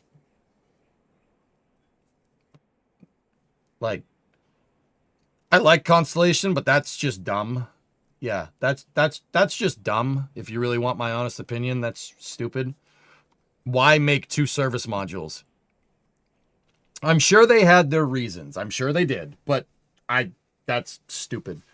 I'll explain why. So the CEV would have enough delta V to do what we're talking about. If you attach the lander to the front, you could circularize theoretically with Orion and low lunar. The CEV with the Constellation program was going to use the lander to circularize around the moon, which honestly, the way with the state of the Artemis program right now, I think that might be what we do, but not with like a lander that NASA's making, it's probably going to be Starship or Blue Moon Mark II. But hey, that's not a bad way to do things. It really isn't. Earth orbit rendezvous, lunar orbit insertion, that's not a bad way to do things. I think that's actually, if you're opting for in-flight refueling, like what Blue Moon Mark II and Starship HLS are doing, that's actually probably a good idea. Yeah, that's probably a good call. With that all being said, when the Constellation program was canceled, they canceled the CEV and just said build the Martian version because we're not going back to the moon. We don't need to do that. We've already been there, which once again,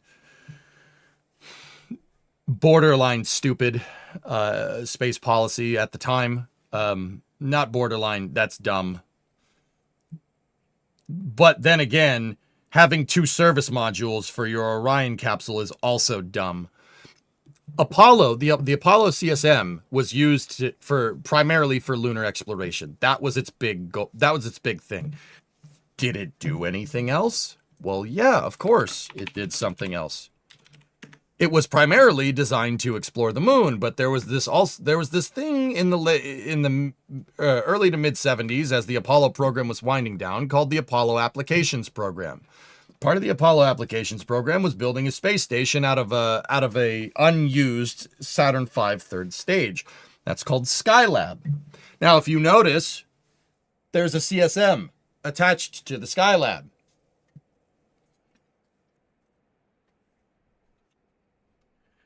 Do you know what their solution was to make a low Earth orbit capable version of the CSM?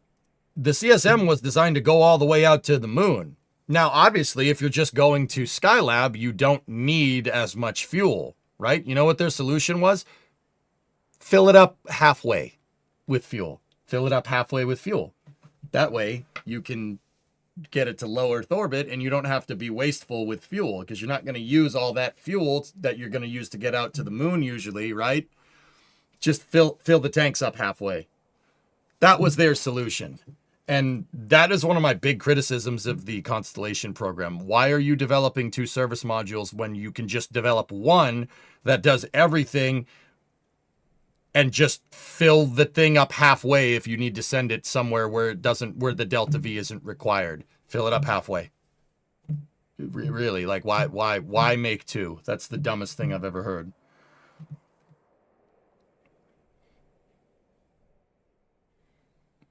So Orion has its benefits. It has its benefits, but it also has its downsides. Its downside is that, frankly, it's kind of poo-poo for exploring the moon. It's much better suited for exploring the asteroid belt, exploring Mars, exploring Venus, which could pay dividends in the long run. I think it's a great capsule. I do not like its heat shield, but the heat shield problems will get figured out over time. Hopefully not the hard way. But once again, I don't like tempting the space gods, as Amit said yesterday in the press conference, so no bad vibes. So was rectilinear halo orbit scrubbed from the Artemis mission profile entirely because of Jared's new vision for Artemis? Give me 1 second. I have that answer.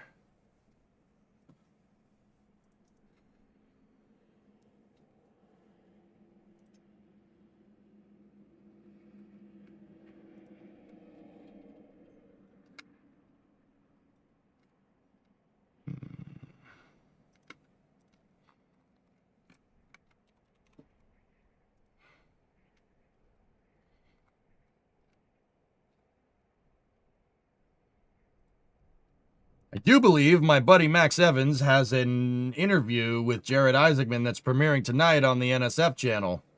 And I'm pretty dang sure he talked about something like this, so... We can be above the moon, looking down, or we can be on the moon. You decide what is more important. I can tell you from my professional opinion where we'd be. I think we'd rather be on the surface where a lot of the learning is going to take place, where we can interact with the regolith, do things like in situ resource manufacturing, build the skills, test the technology, the capabilities we're going to need someday if we actually go to Mars and want to bring our astronauts home to talk about it. And I think generally people get pretty aligned around that point rather quickly, especially knowing that It's not like you're just going to be on Gateway looking down. You're going to probably be looking down on another country's astronauts, and I think that, I think that got everybody properly motivated. Does that answer that question sufficiently? I'm proud. I'm pretty. That was pretty straightforward. Yeah, NSF got it. My buddy Max got an interview with Jared Isaacman. It's coming up on the NSF channel later tonight, dude. Yeah, I think that you know what? I agree with Jared Isaacman there. I really do. Gateway, guys, to be very clear, Gateway, which for the people that don't know, is a high lunar orbit orbiting space station. If you were here for the conversation I was just talking about with Orion's service module, Gateway is a station that Orion can get to with its kind of cut down European service module. I mean cut down in terms of Delta V performance. I don't mean cut down as in the Europeans do a bad job. They do a fantastic job. The service module is exactly what was ordered to a T. Freaking Germans made the damn thing, okay? It's not going to be wrong, okay? Like, let's be real. There's not going to be an issue with it. Like, the Germans made it. They are very, very incessant and very particular about engineering. It's not going to break. In fact, on Artemis 1, the thing performed fantastic. Like literally no problems, which is fantastic. Not just Germans. It's made in Bremen, Germany by Airbus, so it's mostly Germans. That's very simplistic. Yeah, I know. So are you. I'm just messing. You're a good sport. Come on. So because Orion has that cut down service module that's designed more particularly for longer deep space exploration, they came up with the idea of making the Gateway as an intermediary station that it can go to, right? You leave it there and then you go down to the surface. The trouble with that is that you need a much bigger lander, a much more complicated landing solution in the past.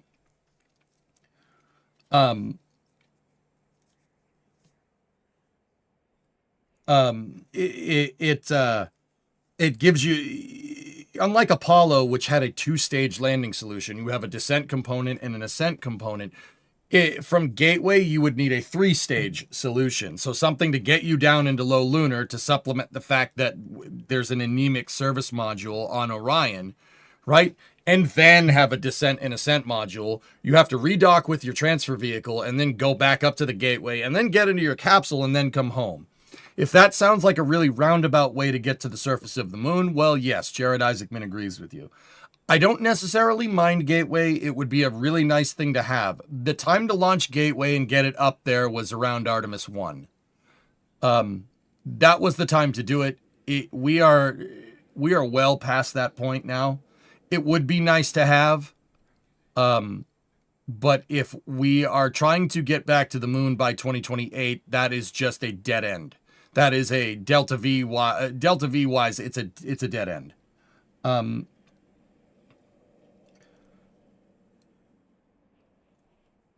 Joey B's beam about Gateway was fantastic. Yeah, David, yeah, right, yeah, it was.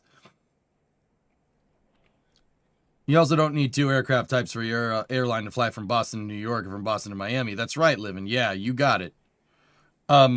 So... yeah, I mean, personally, if it was up to me, I would just give Orion a bigger service module. I'm sure the Europeans are up to task. It'd be stupid to think that they're not. ChatGPT has tomorrow at a 50 to 65% chance, and Grok is still 60 to 75 chance will it'll happen. What is your thought? My thought is that Mark Berger in a press conference like 30 minutes ago said it's an 80% chance of go, and I'm going to believe him over a queried AI that doesn't have the information that he has. Silly. Yeah. Sorry, I don't mean to be, like, candid, but look... yeah, so just let me finish that other thing. So Gateway's a waste of time at this point. It is a waste of time. We have other solutions. We have other commercial solutions in the wings that'll be able to get Orion into low lunar by themselves, like Starship. Starship will be able to do it. SpaceX just has to prove out their refilling. Blue Moon Mark II would be even better. and I mean that honestly. Blue Moon Mark II does not need to be refueled nearly as much as Starship. You have a much simpler concept of operations, and in the future, you know, when Blue gets New Glenn scaled up and running, that coupled with Orion with its Centaur, with the Centaur 5 behind it, will be very. That'll be very capable. That'll be capable enough in itself. That's fine. King Meaningless, hey, welcome to Mission Control. Your go with throttle up. So, sorry, bro, just got here. It's all good, silly. Yeah, no, I'm just, yeah, so like, you know, GPT and Grok might be saying this, and this, but their queried results are based off of, you know, information that, okay, so they only have access to a certain amount of information, all right? Those AIs are probably querying weather reports from around the area, meteorological reports around the area, and then factoring it into a percentage. They might be pulling METARs and stuff, which, yeah, I don't know if the National Weather Service has an API for pulling data, but if they do, I bet you they're pulling from that. However, they're never going to have as much data as the launch weather officer for the 45th Space Wing, dude. We were listening to Mark Berger. He's their chief launch meteorologist for the 45th Space Wing. So that's Space Force Delta 45. Guys, I don't know if you know, like, much about meteorology, but if you don't, like, there's really two types of, like, professional meteorologists out there, and that's not to say that one is better than the other. There's, like, predicting the weather, like, you know, on your local news. There's the weather reports there, right? And, you know, that is kind of more generalized weather forecasting. Give me a second. 12 PSI there. It's turbo. And then there's aerospace grade meteorology. That's like METAR data and stuff.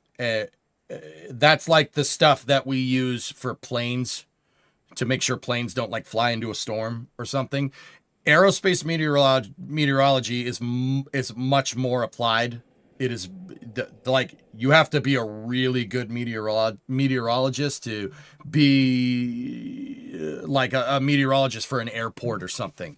That's like, I'm not saying it's a step above like what the local news does, but you really, really have to like weather to do stuff like that. The Space Wing wouldn't just go down to the local news station and hire the chief meteorologist there.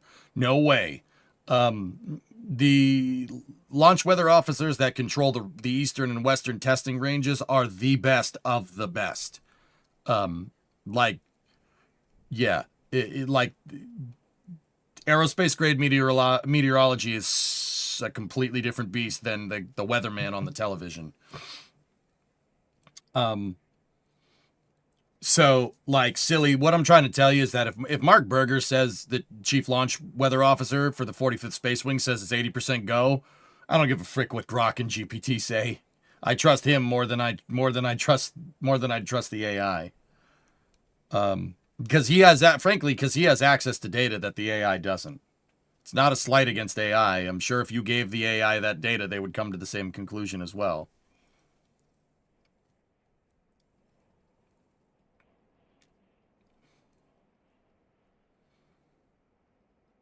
So just to be clear, the plan now for Artemis 4 is to meet the lander in low lunar before docking and crew transfer for landing.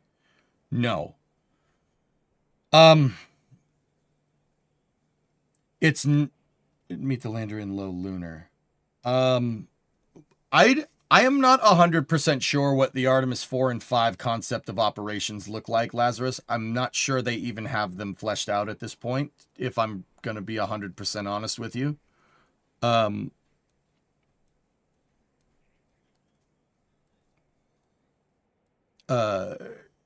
It might be a low lunar. Honestly, that's what I would do. That's what I would do. Like, why would you? Why would you? I mean, you could do, or no. Let me rephrase that. So, Laz, let me think about it. Let's think about it like this. Like, Orion can't get to low lunar, so it's going to have to hitch a ride if it's going to go out there on Artemis 4 or Artemis 5. Now, here's the thing. Okay, so couple of interesting. Okay, you asked a good question, and now all the hamster wheels are running. Give me a second. Let me think about this.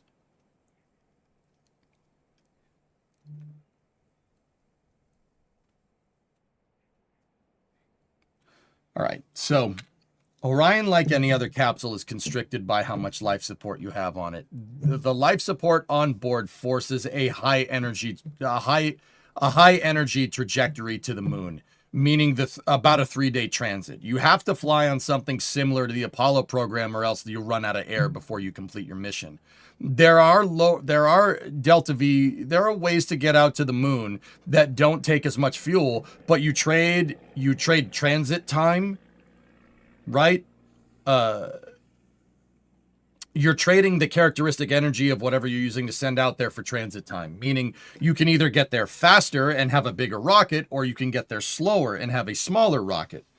But because environmental control and life support systems, the life support will only last a certain amount of time, you're really constricted to a certain type of architecture. So, Laz, this is what I mean about I don't think they have the concept of operations truly fleshed out yet for those missions, which the people that are critics of Jared Isaacman's new ramped up schedule plan for SLS, I don't blame them, because there's some kind of glaring holes in the design here. So let's talk about it, right? This is a good thing to talk about. Let's talk about it. How do you do this? So for Artemis 4, you have either an ICPS on top or the Centaur 5. Both of those are liquid hydrogen and liquid oxygen stages. They have a shelf life. The propellants on board have a shelf life, so they can't. Neither of them, unless they have some type of what's called boil-off mitigation, which is basically taking your rocket and putting it inside of a koozie so the propellants don't evaporate, would be able to do a translunar injection, what's called TLI for now, to acronym it. TLI is the plain English way of saying shoot the moon. Accelerate fast enough so you can transit out to the moon.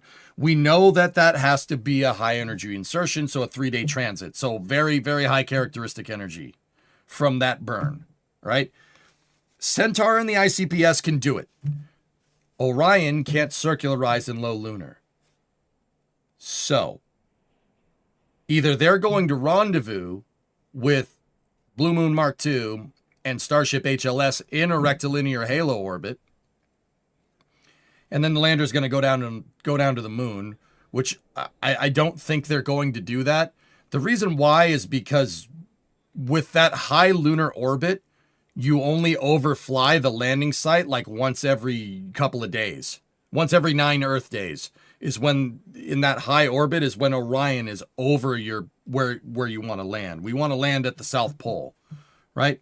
So I think I've always said that from a safety perspective, that's dumb.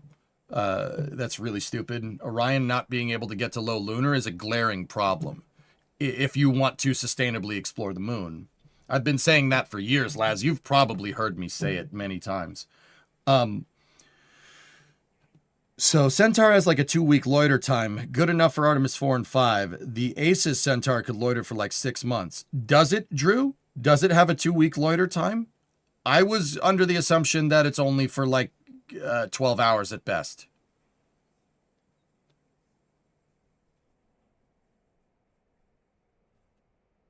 Drew, I'm not trying to say that you're wrong. I'm just gonna, if you could get me like some information on that, not because I don't believe you, but just because if that's the case, that simplifies everything here. Centaur, Orion with the Centaur on it, provided that it can mitigate boil off, right? Like the propellants don't evaporate inside of it, which is a hard thing to do when you're sitting up in space with the sun beating down on you all the time, right? If you can mitigate boil off with Centaur for 2 weeks, if they can do that, that means Centaur has enough to get out there and circularize Orion and low lunar. I don't have a problem with that. That's a good idea. If that's what they're thinking about doing with Centaur 5, I think that's a great idea. Centaur 5 has enough delta V enough fuel to shoot the moon. And then the thing is, once you get out to the moon, you have to step on the brakes to capture inside of the lunar gravitational pull, inside of the moon's gravitational pull, either because if you don't, you'll just fly by. You'll just keep going. Yeah, you gotta. So the Centaur has to be used to accelerate. It's your gas pedal, so to speak, and also your brake pedal.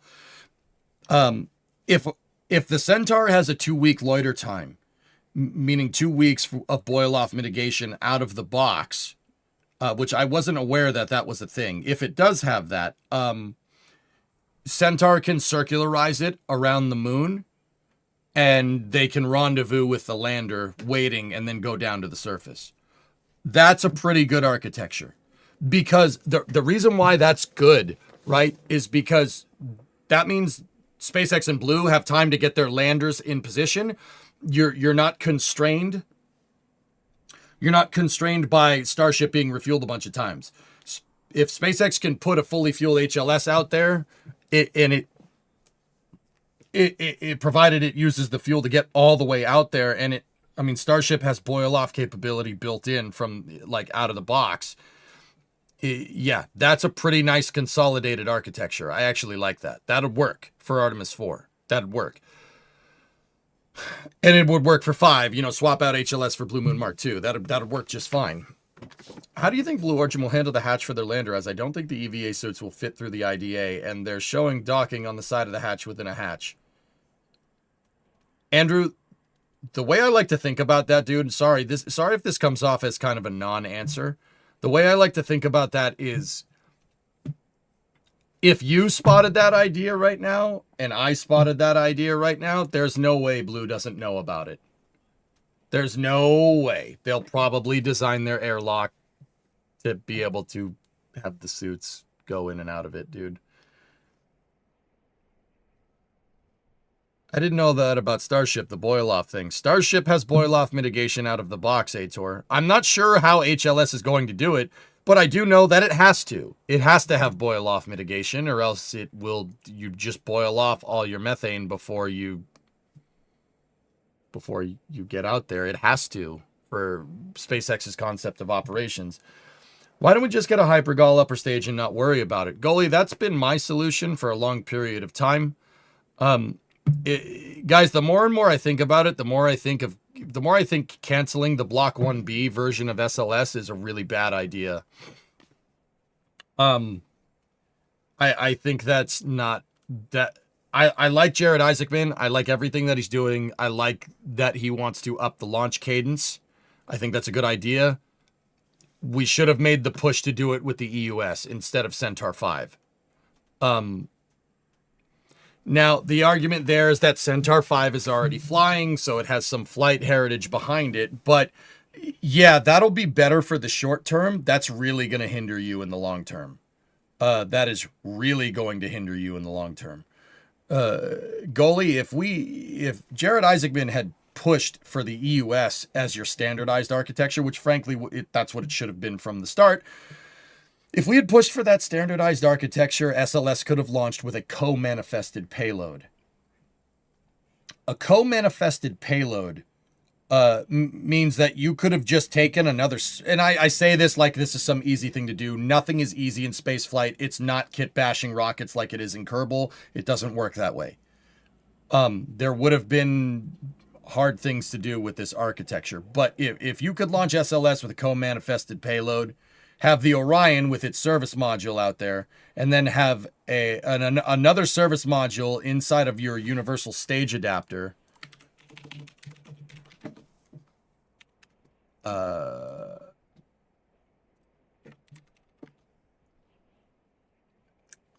So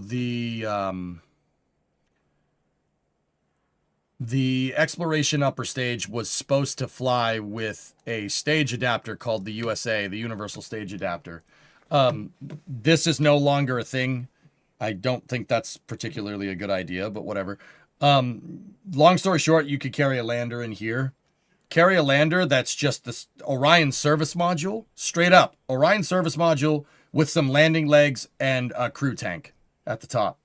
Hey, WD-40 Raid, what's going on? How you doing? WD-40 touched the RS-25. Oh, very good.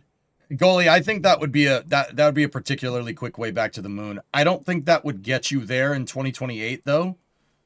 To be 100% honest, EUS with a co-manifested lander, that would not have gotten you to the moon in 2028. If anything, it maybe would have gotten you one at the very, very end of 2028, maybe, if you got the funding. And I think that's the problem that Jared Isaacman has right now.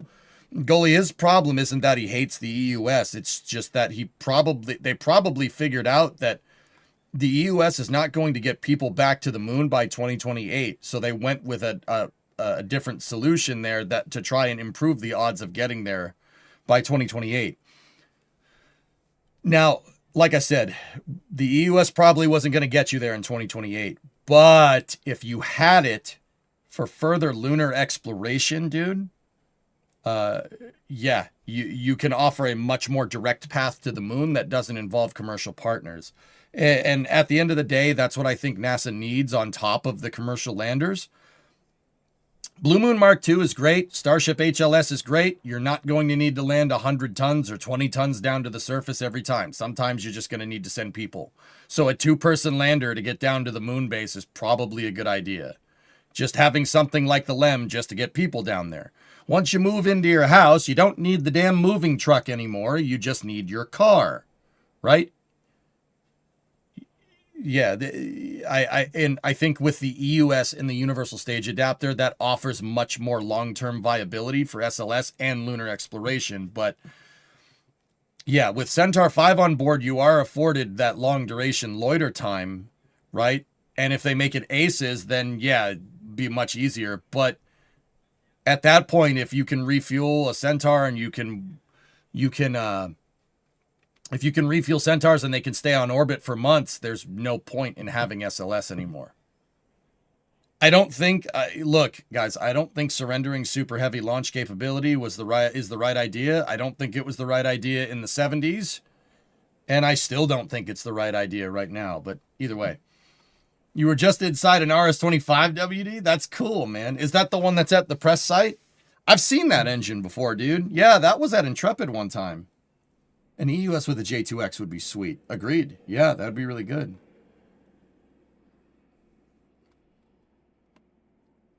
How much better is Centaur compared to the ICPS actually, Delta V-wise?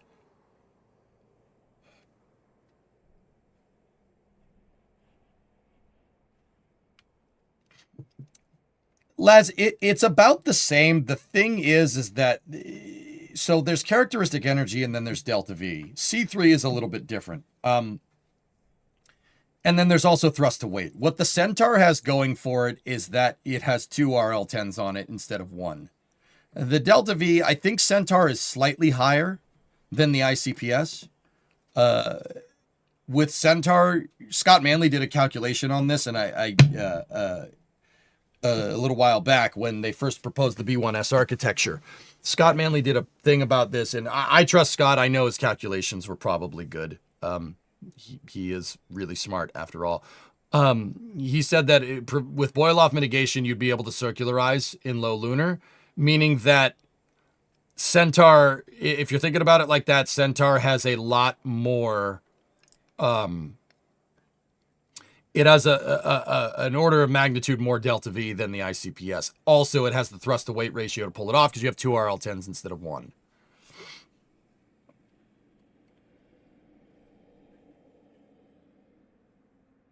Would 6 RL10s make the EUS any better? No.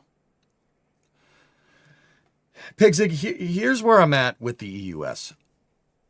Do I like it? No. I think it's a terrible design. It's another compromise, just like Gateway is a compromise to make up for the fact that Orion has a crappy service module because it's designed to do other things than going to the moon, and we're using it to go to the moon, which means we have to make a compromise on top of a compromise on top of a compromise. The EUS was there. The EUS is there with its 4 RL-10s to make up for the fact that NASA didn't have the money to, or perceived they didn't have the money to build a high energy upper stage engine, the J2X. They basically built the ICPS taking into account that they wouldn't have to engineer a new motor for it. So it's built around 4 RL-10s. Well, guess what, guys? Here's the thing. The original version of the Saturn I upper stage, the S4, had 6 RL-10s in it. It had 6 RL-10A3s in it, if I'm remembering correctly. I could be wrong. I'm sure you guys somebody will Google it now and tell me in 30 seconds. But it had 6 RL-10s, and honestly, the idea was that the Saturn I second stage would end up being the Saturn V's third stage. That did happen, but it didn't happen in the way that you think. NASA Raptor Side Chat with Chris. Yeah, baby. That's over on the NSF channel if you want to go listen to that. They really quickly figured out that having 6 RL-10s on there is a waste of time. Yeah, you have the Delta V. You have insane amounts of Delta V with an RL-10, but at the same time, you have a stage with extremely low thrust-to-weight ratio. That low thrust-to-weight ratio means that you're not going to be able to transit to the moon before your life support runs out. Funny, it's the exact same problem. That's weird. It's almost like we didn't learn. Yeah, that's what happens when politicians denote your spaceflight architecture. But I just on a quick side note, I think it's, everybody knows that Congress basically mandated SLS and they said that SLS needed to be used. They did that. How it was working up until that point is that NASA designed the architecture and Congress signed off on the bills. When somebody tried to pull the rug on NASA's entire national space program and tried to farm it all out to commercial, Congress freaked out and signed architecture into law that NASA had to abide by. This is what happens when you don't take spaceflight seriously as a national priority. You let bureaucrats design it. That's what we've been doing for the last 15 years. If you have a problem with that, yeah, you should. You should have a problem with that. But that's another story. So the EUS is basically made out of parts that were more or less available. RL-10s, the propulsion is always the high ticket item here. Like, sorry, the camera's a little bit tilted. Give me one moment. Let me just center this damn thing. Come on now.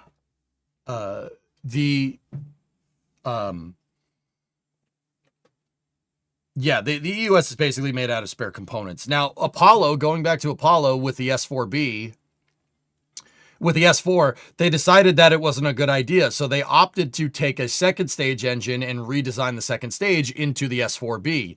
And the S4B is what took us out to the moon. The Saturn V S4B doesn't have 6 RL-10s. 6 RL-10s make about 100 kilonewtons of thrust a pop. I think it's 4,300 pounds of thrust per. I think. I'd have to go look. It's 100 kilonewtons a pop, so you got 600 kilonewtons behind the stage. With the S4B, it's bigger, and you have a more powerful engine that makes 1,000 kilonewtons of thrust. So 1 meganewton of thrust. That is what you need to push people out to the moon reliably. And on time so they can get out to the moon, do their thing, and then come back before they run out of oxygen. So yeah, the EUS is there as a compromise because we had a really nice upper stage for our heavy lift rocket called the Earth Departure Stage. But that went the way of the dodo when we decided that Constellation was too complicated. There is some merit to that point here, but also there is a render of the Earth Departure Stage with a J2X, a modern version of the same engine that we were using during Apollo, with the Altair lander and the Orion CEV. That's the crew exploration vehicle, the one with the bigger service module. Yeah, that's what we would have used to explore the moon with Constellation. Are we go for tomorrow? Weather is 80% go. Launch team is polling no issues per the last press conference, Bill. So Pigzig, would 6 RL-10s make the EUS any better? No. maybe a little bit, but it's still circumventing the issue that Apollo basically made the blueprint for how to explore the moon, and we decided we wanted to do everything but that for some dumb reason. Seriously, it's like Apollo, it's almost like Apollo carries this stigma of being so expensive. So if we even try to make our spaceflight architecture like that, you know, it's like, it seems like it's been a foregone conclusion that that's going to be expensive, that's a really stupid way of looking at things. The reality of the situation, guys, is that anything that we do to get out to the moon at this point is going to be expensive. The reason why is because you can't finance against physics. In order to get out to the moon, your rocket needs to have about 15 kilometers a second delta V. There's no way to get around this problem. You need to be able to accelerate to 15 kilometers a second with the vehicle. If you can't do that, you're not getting near the moon. Period. Full stop. Engineering something like that, that's designed to propel humans to 15 kilometers a second, is not easy. There's no inexpensive way to go about this problem. It's always going to be expensive, no matter what you design. No matter what some politician thinks that we can do it for less. No, you can't. You can't. The only way you're going to be able to do it for less is if you develop a robust architecture that gets you to the surface and back, and then optimize for cost based around that working architecture. No concept car that the automotive industry releases spares on expense. Concept cars are supposed to be ridiculous and over the top, right? And then they scale back to make a nice production model. That is how you need to do this. But at the end of the day, you still have to design a program that's going to be comprehensive enough to get you to 15 kilometers a second, which in Delta V, in rocket scientist terms, that's being able to accelerate to 15 kilometers a second is enough to get to the moon and back, right? That space flight range is not measured in distance. It's measured in how fast you can go, which I think is super cool. If you can accelerate to a faster velocity, you can go further. Pretty straightforward stuff. Are you a go for tomorrow? I'm as good as I'm going to be, Brun. Yeah. What is everyone doing with your nervous energy? You guys are nervous? I'm not nervous. I'm good to go, man. So, yeah, there's this crazy stigma that everybody has that Apollo is so expensive. The only reason Apollo is so expensive is because we built out the robust architecture that we needed to explore the moon and then didn't do anything with it. That's like buying a Ferrari and putting it in the garage and just leaving it there. It's going to depreciate in value and it's going to be expensive to maintain. The worst thing that a car can do is sit and do nothing. That's the worst thing a car can do. You can't ask gravity for a discount. I do believe we've tried to do that with SLS, Renee, and that has ended real well. We tried to figure out a way like, oh, there's a way that we can make a smaller rocket to go further. No, there isn't. There's no getting around that. I'm sorry. There's no getting around that. It's going to, if you want to make anything that goes outside of low Earth orbit, that's a multi-billion-dollar, multi-year endeavor. There's no ifs, ands, or buts about it. That is something that is insurmountable. That is an impossible goal to try and circumvent, or an impossible thing to try and circumvent, because I can't change the laws of physics, Captain. You can't do that.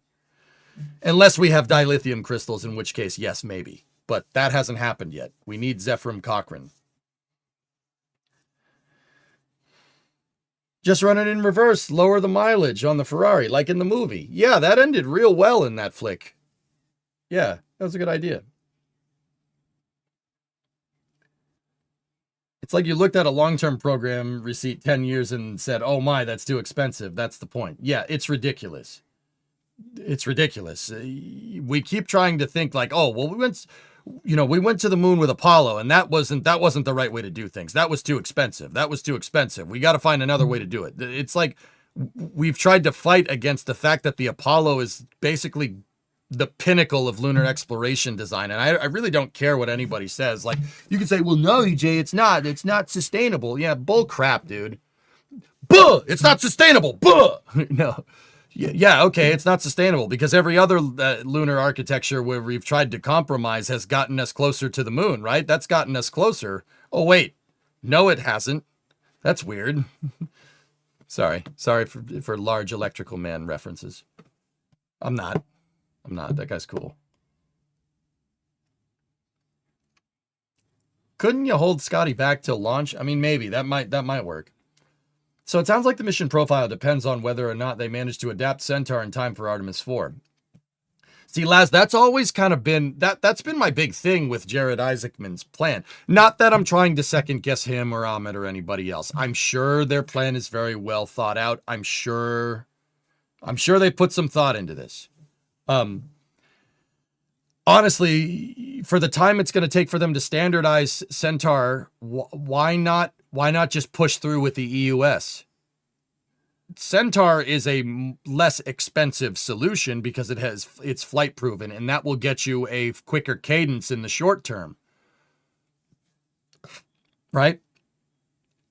What happens after Artemis 5? Now you have SLS with a Centaur on top. Do you just keep doing that over and over again? That's fine. I don't have a problem with that. I don't have a problem with them just utilizing Centaur 5 for maybe on top of SLS for like the next 20 years. I'm cool with that. You know, or the next 10 years, 2 launches a year. So 20 flights over the next 10 years with the B1S architecture, I'd be cool with that. But that's not what they're doing. Dr. Lori Glaze, who's the Interim Associate Administrator for Exploration Systems Development, Mission Directorate, she basically runs the Artemis program, de facto runs the Artemis program from the engineering side of things. She said that they're going to look for commercial solutions past Artemis 5, which is, what does that mean? Commercial solutions? So that means not SLS, which, yeah, okay. I'm not sure there is a commercial solution post 2028. They're still going to have to re-engineer the thing to work with SLS, though. This isn't Legos. Well, yes, of course, Hellfish. That's what I'm saying. The benefit here is that you have the ICPS and Centaur 5 and Orion all have avionics commonality, which is, that's good. Exactly. Just do the EUS. Yeah, like I said, this architecture is good for the short term, and it will definitely get you closer to the moon in 2028. Whether the commercial landers are going to be there in time is, I don't know. I trust that SpaceX could get it done. I trust that Blue Moon can get it done, to be 100% honest with you. Actually, I'll be, well, if I'm going to be really honest, I'm not sure Blue can get that done in time. Their original timeline for Artemis 4 was like in 2029. Now they need a demo for Blue Moon Mark II in 2027, potentially, and then a landing in 2028. That is drastically scaling up your timeline. SpaceX already had a timeline for the Artemis 3 mission, which was supposed to be 2028. So we'll see if Blue can scale. It's going to take them some time. At least SpaceX is not scaling nearly as much as Blue needs to. Scaling down their timeline to be quicker. And that's not a slight against Blue. It's just, when something takes 5 years and they say, oh, get it done in 2 years, that's all right. Okay. Like, but even then, guys, post Artemis 5, what does our lunar architecture look like? What are we gonna do? What are we gonna do? Are we gonna put Orion on Vulcan? Gonna put Orion on New Glenn? Do we really think that those vehicles will be ready by then? Do we think ULA is just going to pursue a human rating for Vulcan out of the blue because NASA needs it? No, they're going to ask NASA for money to do this, to human rate Vulcan. They're going to ask them for money.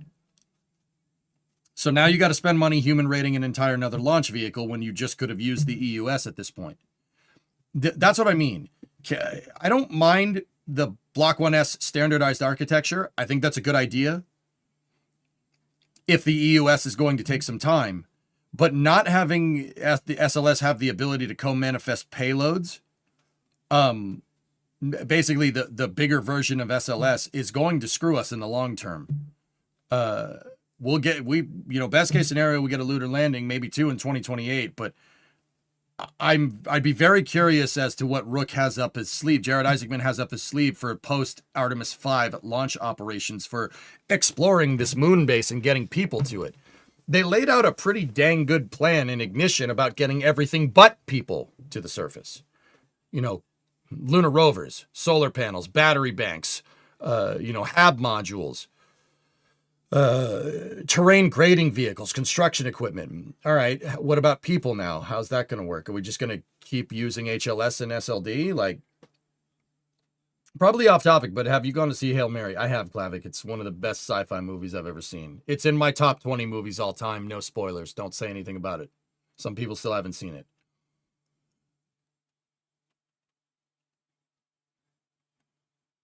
To be honest, I wish they replaced the EUS with GS2 and a taller VAB because it's such a good-looking stack. It really is, Echoes. Yeah. Yeah, that'd be great. That'd be great architecture commonality if you crew rate Orion. Maybe that's what they meant. If you crew rate Orion on Vulcan or on New Glenn, right? If you crew rate it on New Glenn with payload co-manifest, right? So like you have New Glenn, you have the GS2 upper stage, you have an adapter piece, right? And then you have Orion on top of that.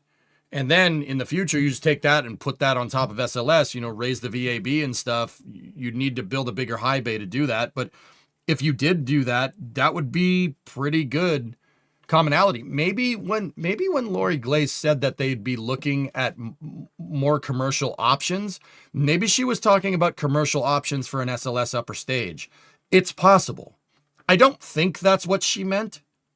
I think they're trying to give SLS an off-ramp and trying to switch to all commercial, in which case, yeah, once again, there's that whole, thinking you can finance against the laws of physics thing. You don't want to use your moon rocket because it's too expensive, and you want to stop using it because it's too expensive. And nobody has a rocket that is that big. Nobody has a supplementary rocket that can have an Orion capsule on top of it.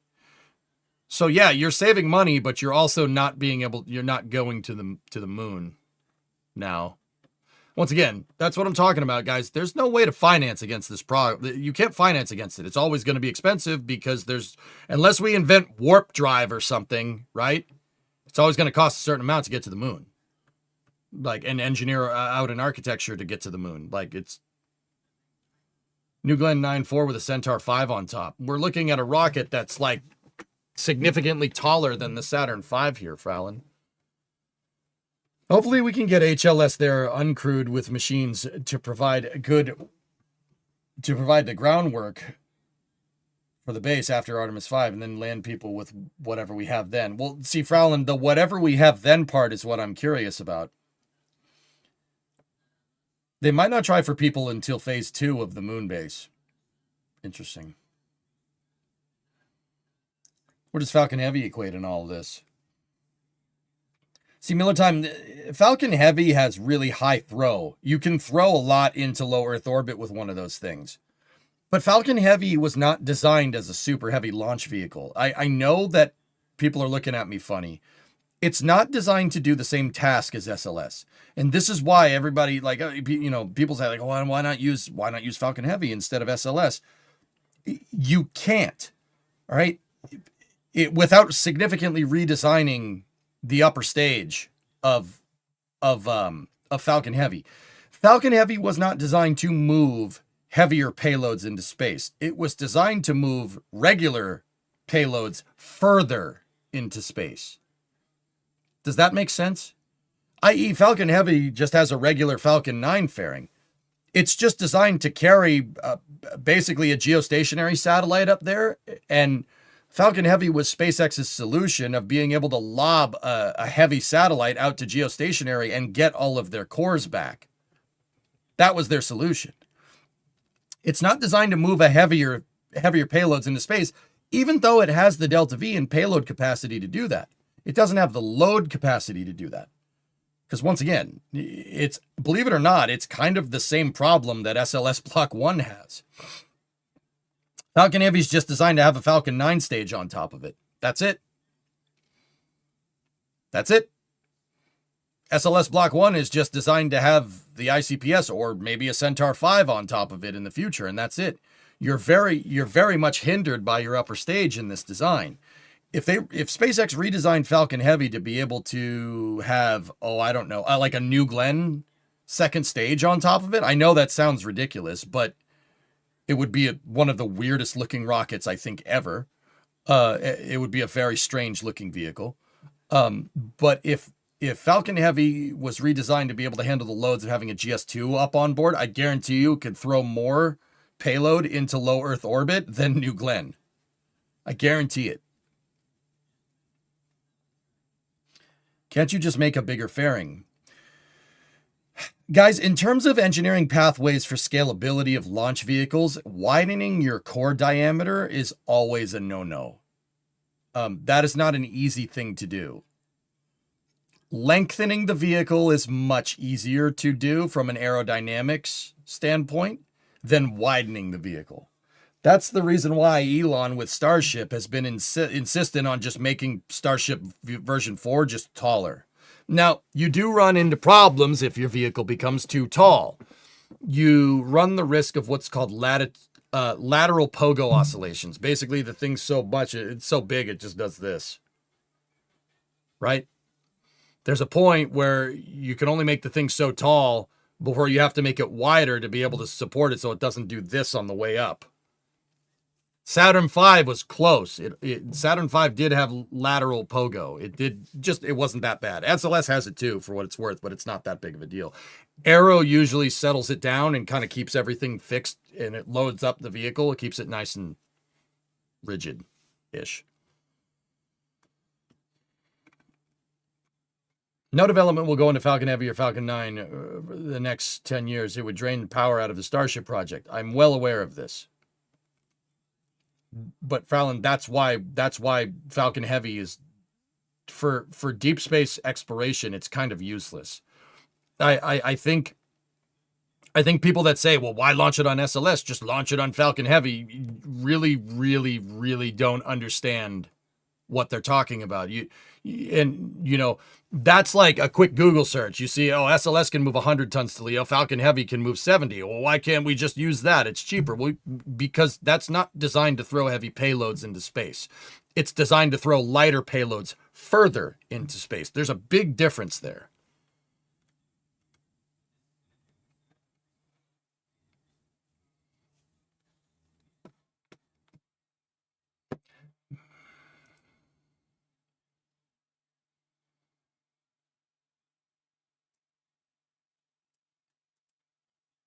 Have you done your supply run? I have one, man. Yeah.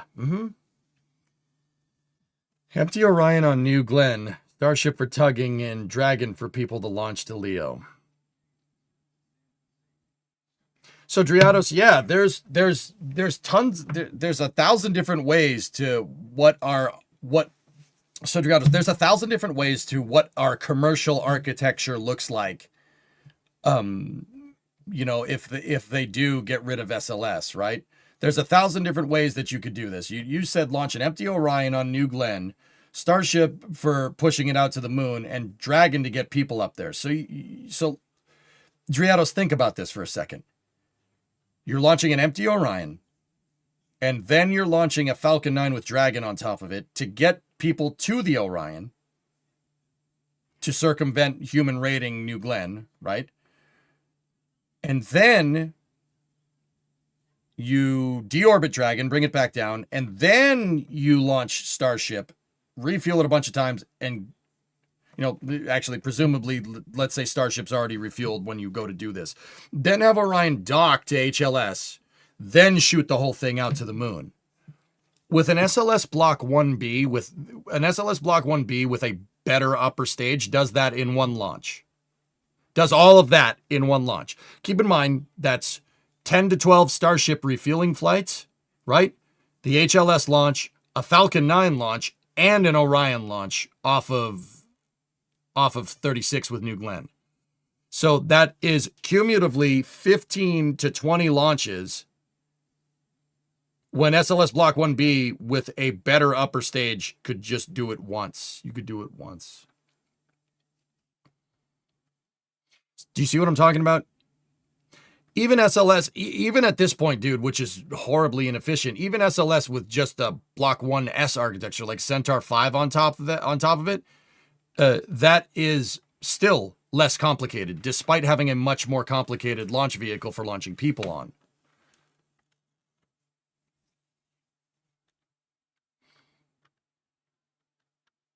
All boosters land and it's the cheapest way. And this is what I mean. That's the cheapest way, but it's a significant factor of difficulty more.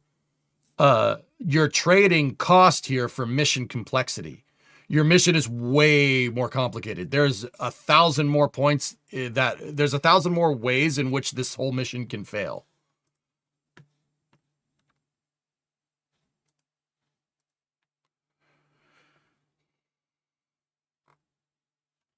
See what I mean? You could do it in one shot.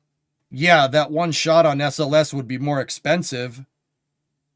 But Driados, personally, like if it's really up to me, personally, I'll pay the heavy cost of SLS if that means your mission architecture is way simpler.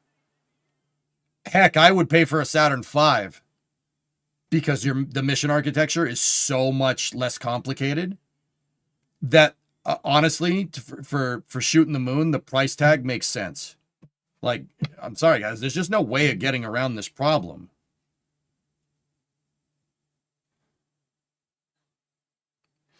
Why did they move the launch till tomorrow? They didn't move the launch till tomorrow, Lava Eagle. It was always tomorrow. There was never a launch window on the 31st. I don't know what you're talking about.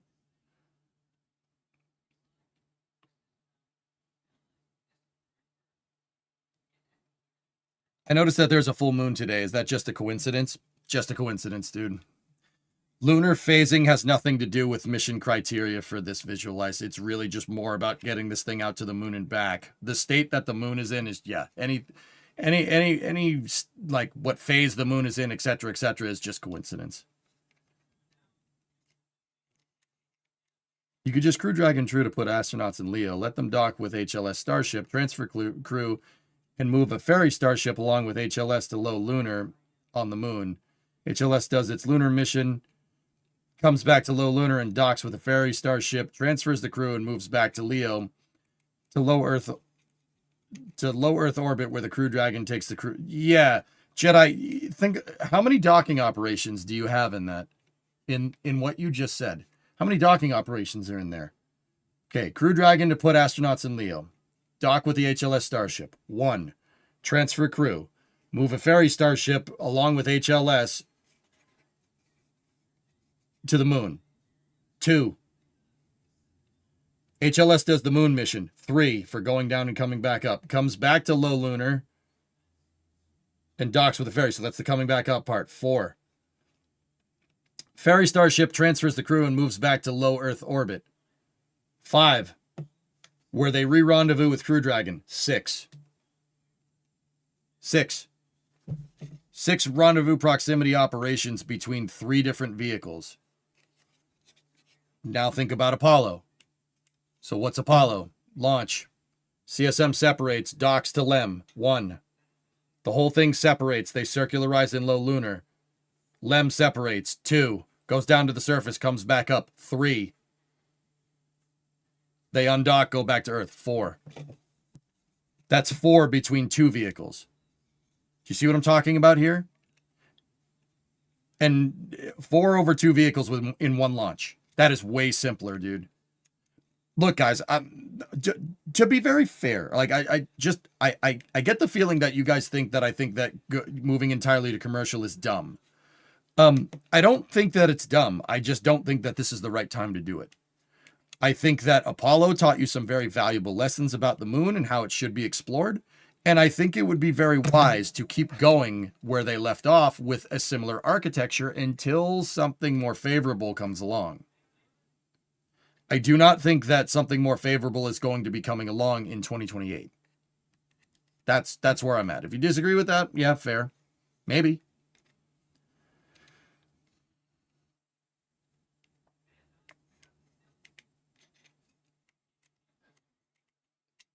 Think about all the timing that you need for all those different starships to work correctly. You need to fully fuel at HLS, so that's 10 flights. And that's me being generous. It's probably going to be more than 10. Now you have your ferry starship. You probably don't need to refill that. It could probably do it by itself. Ferry starship out there. HLS with Orion, with Crew Dragon. Now that goes out there, right? So that's another launch. So we have the ferry starship, that's one launch. We have the HLS with refueling. That's 10 launches, and that's being generous. And then you have a Crew Dragon launch on top of that. So that's 12 launches, dude. 12 launches, 6 rendezvous proximity operations over 3 different vehicles. That is ridiculously complicated compared to Apollo. Like I said, would Apollo be more expensive than that? Oh, yeah, absolutely. Oh, yeah, way more expensive. I honestly, at this particular point in time, as of March 31st, 2026, I will take that trade. I would take that trade. I would pay more to simplify the mission. Going to the moon is risky enough. Don't need to make it more complicated, at least not initially. Given the hype around tomorrow's launch, are you concerned at all about Go Fever? Nope. Rarest, believe it or not, I don't think so. I'm excited for Orion to call the ISS. Yeah, me too, Boreal. That's going to be cool. Rarest, I've listened to every press conference. I've seen press conferences with the crew. A lot of my buddies have asked the crew questions. And asked the people questions about what's going on. So Sawyer and Max are down there doing their thing. Kind of wish I was with them, but I couldn't get badged. So if I could have gotten badged, you'd be damn sure I'd be down there with them asking questions. I do not think we have Go Fever with this particular flight. Now, when Artemis 3 rolls around, I'll get back to you on that one.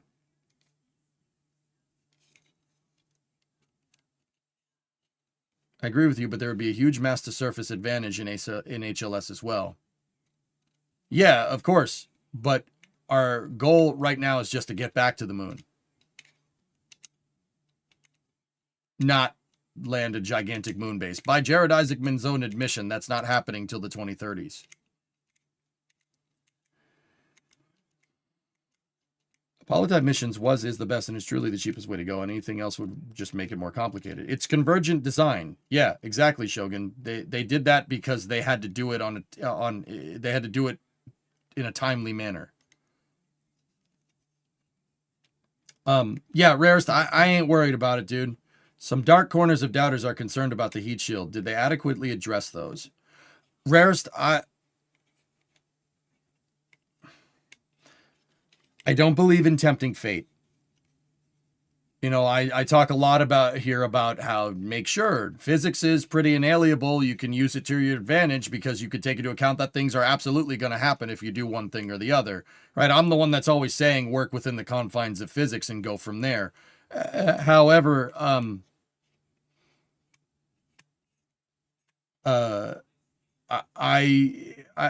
you know, with all this scientific technical understanding, dude, I still believe in being superstitious. Now, you don't want to tempt the space gods here, right? Because what can go wrong will go wrong, right? You don't want to tempt Murphy. That's a bad idea. With that, so I don't believe in being negative before a launch like this. Look, this is a complicated mission. They need all the positivity they can get behind them. NASA does, and the crew too. With that being said, I do have some reservations about that heat shield. The heat shield is not as safe as it could be. And what do I mean by safe? This heat shield has never been tested with people on board. It did do an uncrewed test coming back from the moon in 2022, and it failed. Period. Full stop. The heat shield broke apart. Now, there was charring and spalling that had to do with the mechanical architecture and the mechanical properties of the heat shield. Plus, that coupled with Orion's re-entry trajectory. Artemis, for whatever reason, and I still don't, this is a little bit out of my wheelhouse here. I don't really understand why these decisions were made this way, but the Orion capsule is designed to hit the atmosphere, skip off the atmosphere, go up into space, and then come back down. Now, Apollo did do something similar to this, but they didn't skip back up into space. More so, they dug into the atmosphere, right? And then they kind of leveled off. And then they came down, right? Orion, they wanted to skip this thing off the atmosphere for whatever reason. I don't understand the want to do something like that. I don't understand why you would want to do that. I really don't. I don't get it. Because they skipped the Artemis 1 Orion off the atmosphere and the heat shield came apart at the seams. Part of the reason why is because when they bounced off and they went back up into space, there was no pressure being put on the heat shield, so it started to come apart. And then they re-entered with holes in the heat shield. Now, that Orion capsule did make it back. It was all right. But that wasn't supposed to be an iterative test. Artemis 1 was not supposed to be iterative. It was supposed to be like, this is what the heat shield's going to do, this is how we're going to fly it, and this is what's going to happen. Don't think of it like an iterative test, like a scientific test where you kind of screw around and get a result and you write it down. That's iterative testing. This is much more like taking a final exam for a course. It's really there to measure how much of the subject matter you understand. It's a final exam. It's not a scientific test. With that being said, they failed the final exam when it comes to entry, descent, and landing. Discovery. The heat shield had a damn hole in it. Now, their solution to this problem with Artemis 2 is to fly Artemis 2 on the Apollo re-entry trajectory. Simba 1, Godspeed Artemis 2, 71-month resub. Thank you. Okay, they're still doing that over there on Starbase. So their solution is to fly on a modified trajectory for Artemis 2 with people on board for the first time flying on Apollo's trajectory. The reason why is because with this type of re-entry trajectory, you don't have to worry about the heat shield kind of coming unglued during the skip. Guys, that's honestly, if I was running the space program, that's not good enough for me. I don't care what the analysis says. Analysis is, they said, oh, this is going to be fine during entry, descent, and landing. It's going to be fine. Our analysis says so. We can fly people on the heat shield on the first try. Yeah, are these the same analysts that said that the other trajectory would work and then there was holes in the heat shield? Now, granted, your analysis is not going to stay the same with corroborated flight data. They've probably come up with an extrapolated thermal analysis of the heat shield based off of the Artemis 1 flight. And, I'm not going to sit here and pretend that analysis could be, isn't right. It probably is. My big thing is that you've never tested this capsule on this trajectory with uncrewed. Your analysis is all fine and dandy, but the way that Orion and SLS were developed, once again, is not a scientific test. You're not throwing stuff at the wall and seeing what sticks. It's much more like a final exam for a course. With that being said, in this analogy, they're going into the final exam. So if Artemis 1 was your first semester final exam and you failed, you're going into the second semester, so the end of the course, right? To talk like college course, right? You're going into the end of the course without studying. Do you have a pretty good understanding of how this works? Yeah. Maybe everything will be fine. My big thing with the heat shield, Rarest, is that, and guys, I'll be 100% honest. This is probably the last time I'm going to want to talk about this during the mission. I'm not going to talk about it during the flight. That's not a good, don't tempt the space gods for real. Like, don't do that. Dude, the universe has a weird way of punishing you for being arrogant. But In many ways, that's the reason why I'm like not okay with this, because this is an extrapolated analysis based off of analysis that was not good analysis. They said the heat shield would be fine on Artemis 1. It wasn't fine. And now they have retooled it. They have retooled the analysis to based off of what they learned on Artemis 1 to say it's okay. Now, once again, NASA's probably right. If they say the analysis is good, I believe them. You have the best people in the world working on this stuff. However, at the same time, like I said, I don't believe in tempting fate. If it was up to me, nobody would fly on this. I would fly Artemis 2 in an uncrewed capacity. I would fly Artemis 3 in a crewed capacity, and then I would fly Artemis 4 in a crewed capacity with the upgraded schedule that Rook is talking about. I do not believe in, especially if you're going with the B1S architecture, I do not believe in putting people on a heat shield on a trajectory that's been on an entry, descent, and landing trajectory with a heat shield that has never been tested on that exact trajectory for the first time. I think that's really dumb. Yeah, I wouldn't be doing that way. Even if I had to go yell at the president about, no, that's a bad idea. Just don't do that. I do not believe that analysis is good and corroborated until you have flight data to back it up. I.e., if they say this trajectory is going to work, fly it without people on it and see what happens to the heat shield. If the heat shield comes out fine, that means your analysis is correct. Then launch people on the next flight, and then you can be absolutely sure that that heat shield will never be an issue. As long as you do it, as long as every other heat shield's built the same way and you fly that trajectory, you are good to go. But they're not. They're flying the Artemis 2 heat shield on an Apollo-style entry trajectory, and then Artemis 3 is going to go back to that skip trajectory with a redesigned heat shield, which is even worse. I do not believe in doing iterative changes to your design between flights when you're not doing iterative testing. I think that's a really bad idea. Now, if this was SpaceX with Starship and they just, put another one out, send it, if it blows up, so be it. Yeah, sure. But you're doing that's relatively low risk. They're not doing that with people on board. Iterative testing is dumb, even with people. Like, even if it was SpaceX, they chose to get into the Starship. It might explode. I don't know. That's dumb too. The point that I'm trying to get at is that the Artemis 2 is carrying a heightened risk here because the clock is ticking. So I don't think that the people that are saying, I wouldn't call that go fever. I would call that schedule pressure.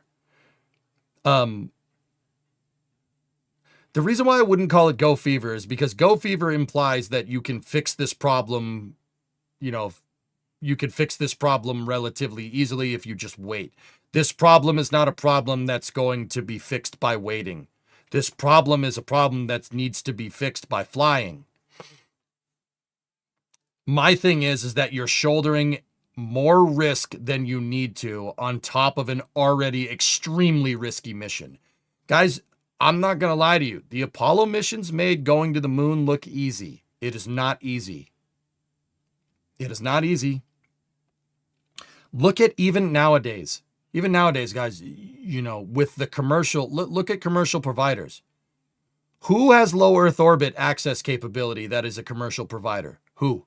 SpaceX, ULA, Blue, barely. Who else? Rocket Lab? Anyone else?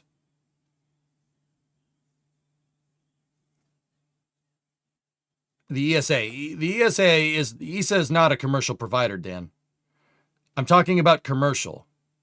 Who has low Earth orbit access capability? Right now, that is a commercial provider. Rocket Lab, SpaceX, Blue, ULA. That's it.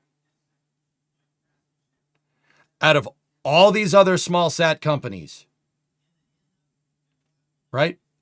Out of all these companies that have come and gone over the years, I mean, Firefly 2, if you count Alpha Flight 7, Firefly is there too. Ariane Space, if you count them as a commercial provider.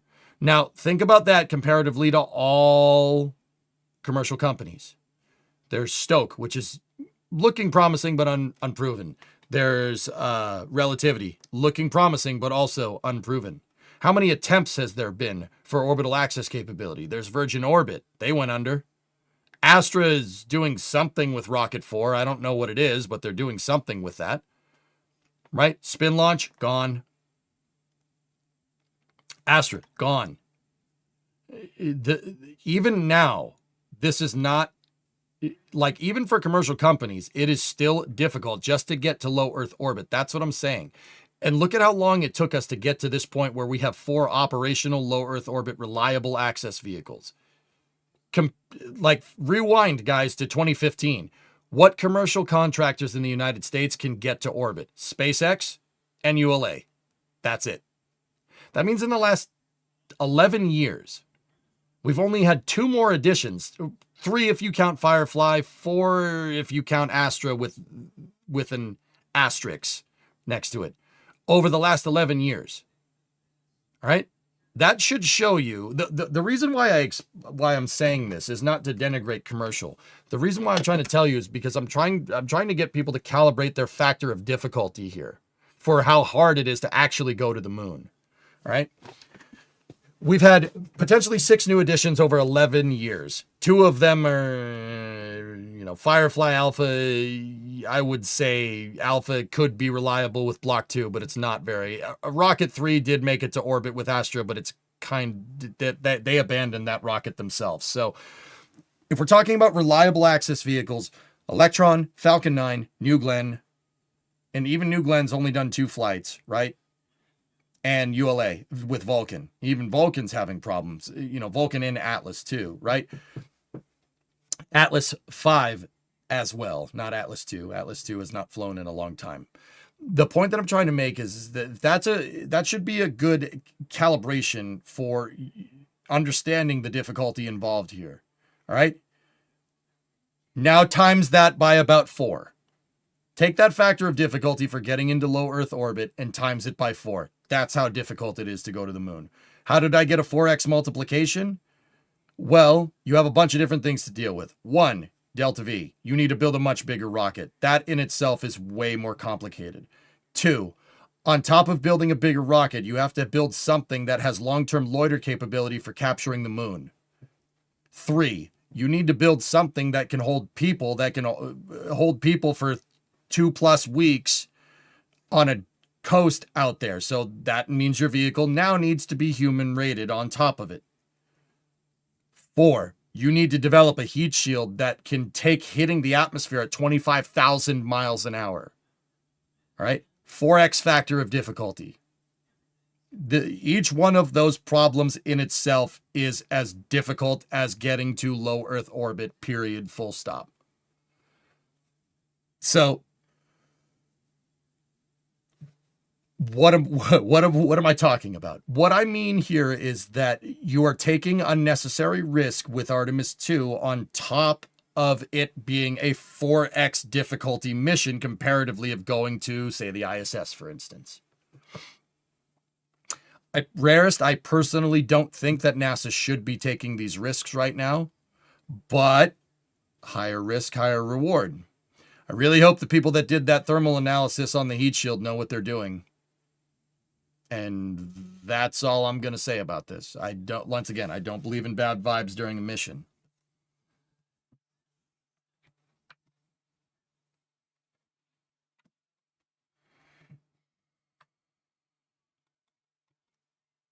Now I want to play Galaga. That man is playing Galaga. Thought we wouldn't notice, but we did. The crude safety that Old Space has is because they don't do iterative design, and New Space does iterative design.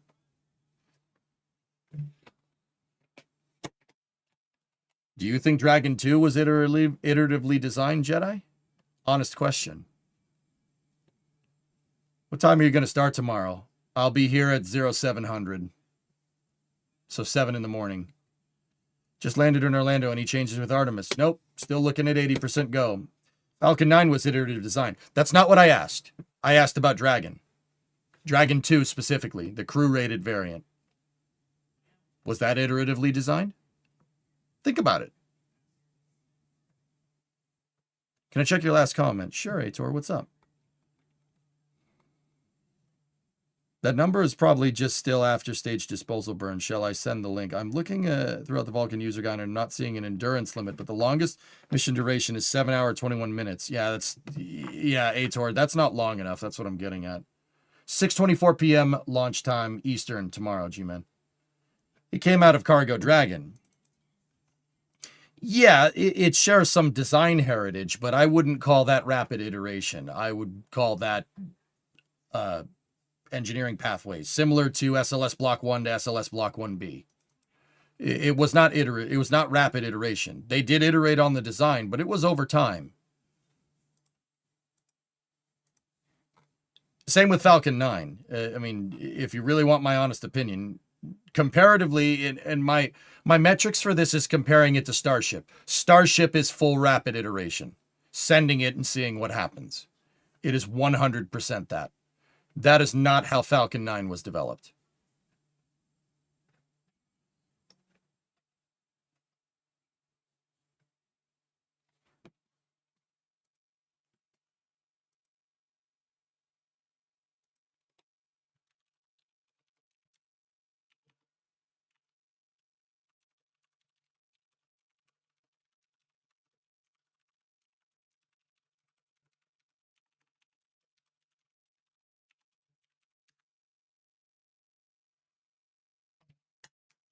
Give me 1 second.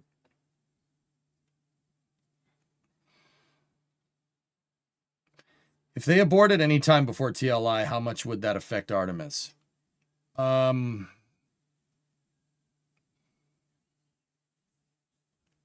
would be a setback sesh, but I don't think it would affect timelines too much. Remember, this isn't really about going to the moon. The moon is just there for this mission. This is much more, I would say the proximity operations demo is the most important part of this mission by a long shot. Going to the moon just proves out what we already know, that Orion's service propulsion system works. That's just a bonus because, yeah, probably, I mean, you have it, you're there, you might as well. Thanks for the stream, dude. I got to bail and do some mandatory training bullcrap for a client. Are you going to be streaming tonight? I'm probably going to get some rest, Fluffy. The next week is going to be a little crazy. Guys, if you don't know, I'm going to be here for the entire mission, and I will sleep when the astronauts sleep. I have my shop all cleaned up. The shop, you can't tell because I don't show this part of the shop, but this is all clean down there. I have the couch completely clean, and I started cleaning up like all around here. I have my kitchenette over there. I have a microwave. I have a fridge. I have a air fryer out here. I have a coffee machine. I went to the grocery store and stocked up on a lot of canned goods and stuff, like I'm doing some prepping stuff. The reality of the situation is that I just got stuff that's quick and easy to make. I am going to be here for the whole mission. The only time I'm not going to be here is on the 5th. That is, that's Easter, and I already have plans. So that would be flight day 5, I believe. No,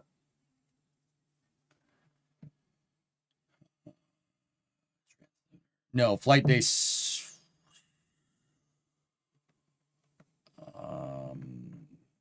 Wait, that isn't your house? No, Aitor, my shop is a detached structure. Cryptic 10-month resub, thank you. April 5th is flight day 5, so yeah, here. I will not be here during the day.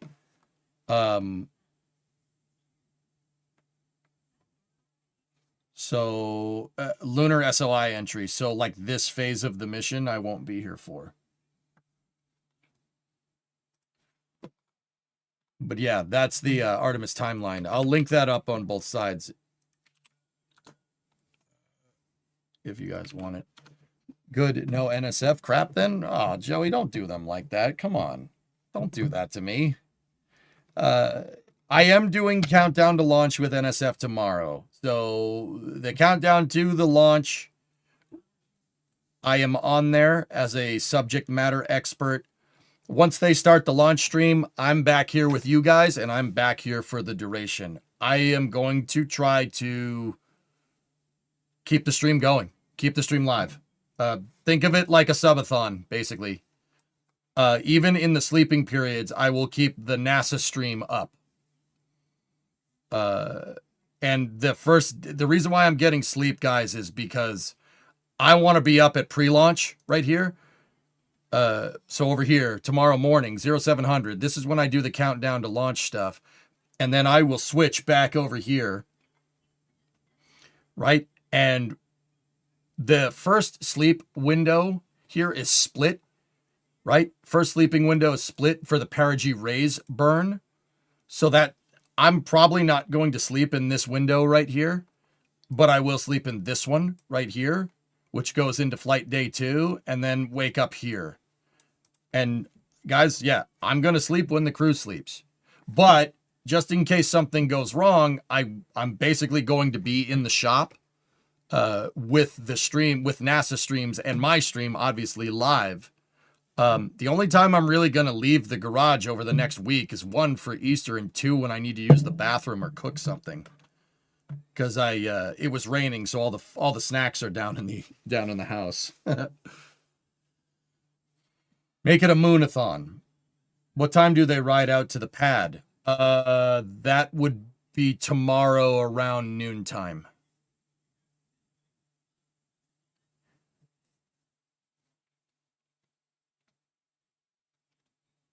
Yeah, Joey, I got you. Just don't, like, those are my boys, dude.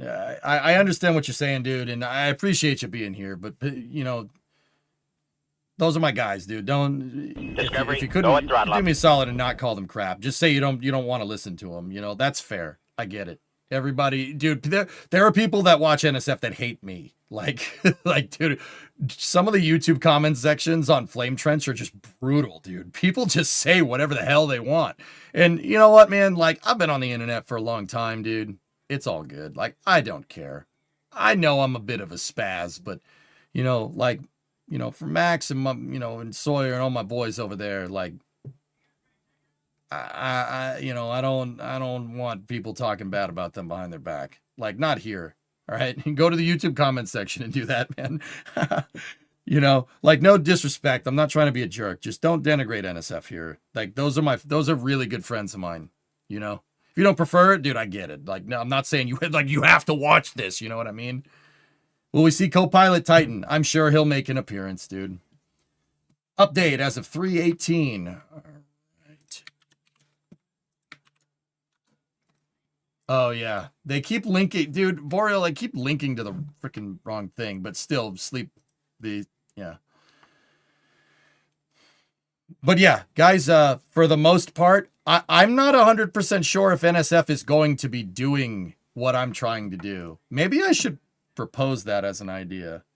I avoid comments just for those reasons exactly. See, visualize, okay. Quick thing on content creation.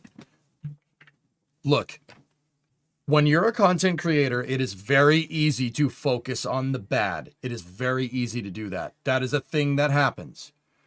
You know, you guys are so good to me. Like, I know we give each other crap. Like, you guys are so good to me. I have like 90% of the things people say on here are, dude, it's even more than that. It's like 98% of the things that people say on here are either just screwing with me, in which case that's just having a good time, right? Or like overwhelmingly positive, right?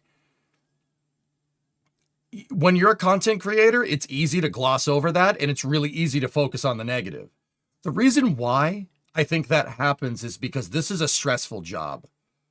Playing video games all day is fun, sure. Yeah, that's great. And commentating about spaceflight is obviously something that I love to do. I could do it all day. I will do it all day for the next week and a half. But content creation is a contracting job. YouTube, Twitch, TikTok, Instagram, whatever. It's a contractor. You don't have any salary. There's no guarantee that you're going to be able to put food on the table.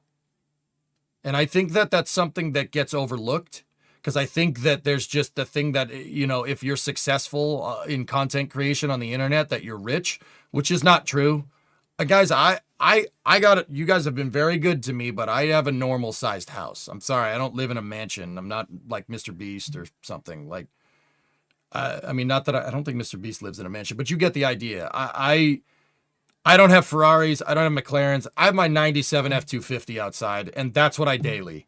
Like, that's my daily driver. I'm not like, this is just it's just a regular job with a competitive, I say competitive salary, but we're not salaried. So as a content creator, you bust butt, and it's really easy to, to get annoyed with people that are going to be like, I think this guy sucks.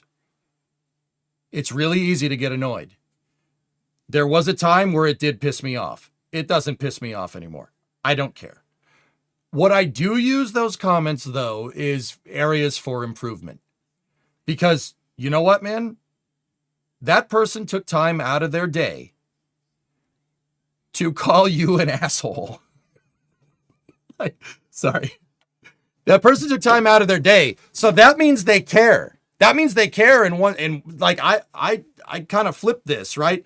That means they cared. They cared enough to call you a bad word. All right. They cared enough to do that, which tells me that even though they're hating, they're coming from, that is something that you could probably work on, because they care. They wouldn't have commented if they didn't. There you go. People like to talk on the internet. So nowadays, dude, I don't really okay, people have bad comments. Sure. The vast majority of the negative comments are just that this guy's stupid, or I hate his hat, or something like that. All right, whatever. I'll change it. Okay, cool. That tells me to wear different hats. Sure. Right? But every once in a while, you do get some constructive criticism. It's like, hey, I think you say this word too much. And I'm like, okay, cool. This guy says this too much. He's an idiot. Like, oh, okay. That's something I can focus on. Because it's very easy, especially for me, like explaining stuff to you guys all the time, to get into like brain worms where I say the same word every 5 sentences. Right? And I use that as an opportunity to get better. I don't look at it negatively. I used to. Oh, it used to drive me up the wall. Hey, you turn up late every day. Oh, dude, believe me, I know. It drives me up the wall more than it drives you up the wall. I hate saying I'm going to be somewhere and then not being there. Pet peeve. Big pet peeve. You do promote Ford hats too much. Shut up, Tessa. About to head off to go see Hail Mary in 70mm. Before I do, I sent you a little gift on Discord. Vulcan, can I show that just to spite one of my moderators? Can I do that? Vulcan, can I show that? Sure. All right. So Tessa, real quick. How about you shut the hell up?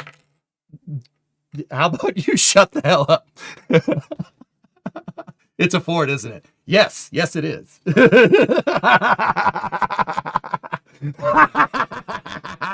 The Fording will continue until morale improves. Vulcan, this is great. This is great. This is fantastic. Yeah, dude, you should make that into a print, dude. Send that to Ford, man. Yo, tag Ford in a post and tag this. What are they going to do? Be like, no, that sucks. Like, you're quite pleased. Anyway. Jesus was a Ford man. He walked. All right. That was pretty funny. I'll give you that. Does that mean Fords are amphibious vehicles too? Like, because he walked on water? No. Second of all, Vulcan, I don't hype beast stuff aside. You will love Hail Mary. Love it. You're going to come out of that movie theater and you're going to think of what I just said. You're going to be like, holy crap, he was absolutely right. It is the gnarliest flick around, dude. You've literally already seen it twice. Oh, okay. All right, cool. I was wondering if this was the first time. So, seeing it twice. So I was right. Was I right? I was right. Fist my bump. I love that movie, dude. I love it. I love it.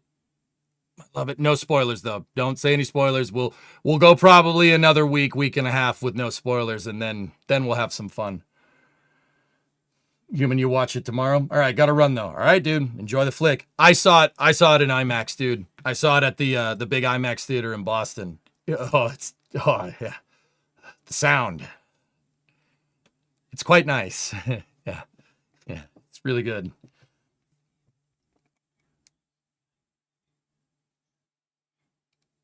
No spoilers, but if one scene had gone differently, we might have had to walk out. Yeah. I'm not saying nothing. Looking forward to seeing Orion show up on NASA's Deep Space Network. Yep. I believe for the first phase of the mission, it's going to be through Tidris Boreal. Yeah. 1062, you just dropped off your Dodge to get a built transmission with a bunch of billet stuff inside. Super excited. Impressive. Very nice. Go watch now. Statement. Yep. What movie we're talking about? Project Hail Mary. It's no spoilers, right? If Project Hail Mary had come out in the 90s, it would be one of those things that I constantly reference, like Star Wars or Star Trek or Dune or something. Like, let me put it to you like that. Yeah. If this movie came out in the 80s or the 90s, it would be one of the gnarliest. We would be quoting it constantly. Yeah. Let me put it that way. Like Jurassic Park. Yeah, exactly, Tessa. Exactly. It's that kind of movie. It's just like one of those movies, Pilot. Like, I walked out of the movie theater and I was like, wow, what the heck did I just watch? That was awesome. Total hype aside, guys, I've watched a lot of movies. I'm a movie freak. I quote movies constantly on stream. I would hope you realize that at this point. Project Hail Mary's in my top 20. Easily. All time. Like, all time. Number 1 is Blues Brothers. Sorry. I love that movie. Well, there it is. Yep. Now, what is it with the fat lady? You're obsessed with the fat lady. I know that's a different movie. Be quiet. It broke my watch. I'm going to catch that sucker. It's the last thing I ever do. I don't believe it. It's that crap box Dodge again. Is that Titan? Oh, wow. That was good timing. Titan! Titan, come here, buddy. Titan, come here. No. Come on up here. You don't want to. Oh, you just sat down. You should get yourself a Bluesmobile. I should get myself a Bluesmobile. I mean, the crew cab Charger's close enough. Close enough. Hi. Can you come up here? He's just looking at me like, no, I'm not doing that. Titan's a good. Mommy didn't jaunt me today. Oh, no. Time. Well, it's raining. Got you. I was going to make pizza for dinner. Okay, go ahead. What did you say? I think those cops have got schmots. Schmots? The band. The band! Do you see the light? Do you see the title?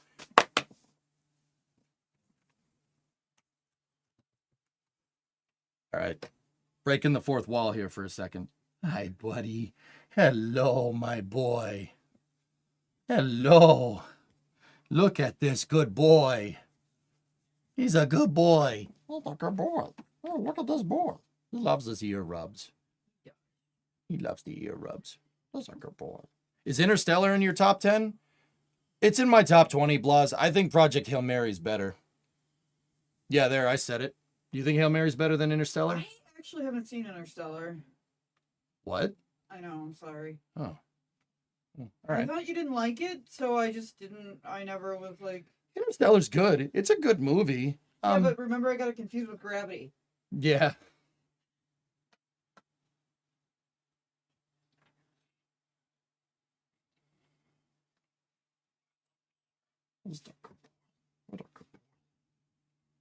Actually, somebody was just asking if Titan's going to make an appearance. Well then, ask and you shall receive. A good boy. I had flipped to the automotive, to the shop stream right when Titan walked in, but you didn't. And I'm like, why is the dog there by himself? What's going on here? Oh, he's on his leash. Okay. You need a doggy door in your door, and then... Yeah, we need a doggy door. You need a doggy door so the Titan can come and visit me. Titan, are you ready for the Artemis launch? Yes. Yeah. Yep, see? All right. See you later, alligator. All right. See ya. Yep. Love you, bye. Love you. He does love you. Yeah, he's a good boy. More important question, what's on the pizza? Pepperoni. How about Europa Report? I don't know what that is. Apollo 13 and The Martian are good space movies. The Expanse is the best space series. Yeah, Jordy, I can get behind that. Yeah, those are all really good. I think Hail Mary's better than The Martian. The Martian is good. I think Hail Mary's better.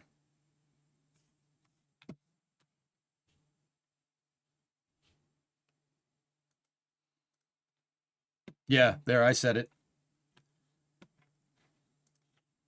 Oh, yeah, no, there you go. Is Titan ready for the space lunch program? Oh, he's ready. He's always ready. Says a lot. Yeah.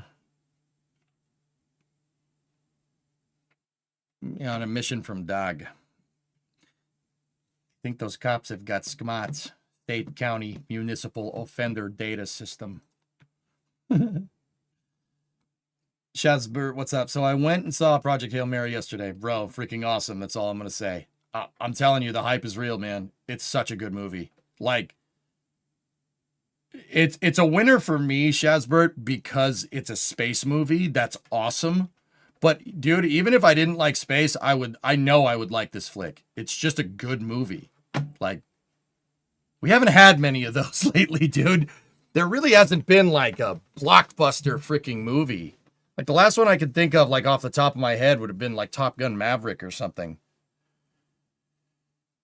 I've never seen Forbidden Planet, Kelly. How about 2001? 2001's great, man. Kubrick, dude. You can't lose with Stanley Kubrick. Everything that guy did was amazing.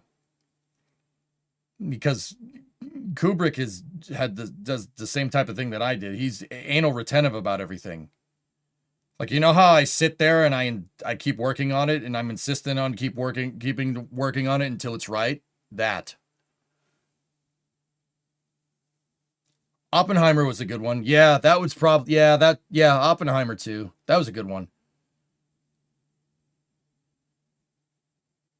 What's blockbuster? A high profile run, like a high profile movie. Are you excited for Spaceballs too? Yes, yeah. The new Dune movies, yeah. But the fact that, like, it took us a second to come up with, like, 5 really good movies over the last 5 years kind of speaks volumes, in my opinion. Like, think about, like, okay, take 1994, Jurassic Park, Shawshank Redemption, Forrest Gump. All in 1 year. Think about that for a second. Well, Jurassic Park was 93, but you get the idea.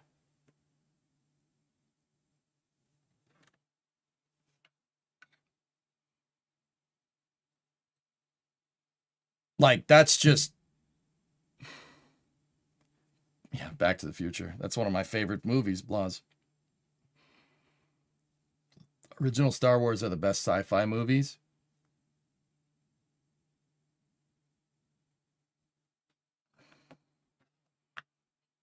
Jaws, Star Wars, Deer Hunter. So that would have been 70. So Jaws came out 75, Aldezert, right? I don't know. That's before my time. I know Star Wars came out in 77. Deer Hunter was 78, if I'm remembering right. I've seen all those movies. They're all good. They're all great flicks.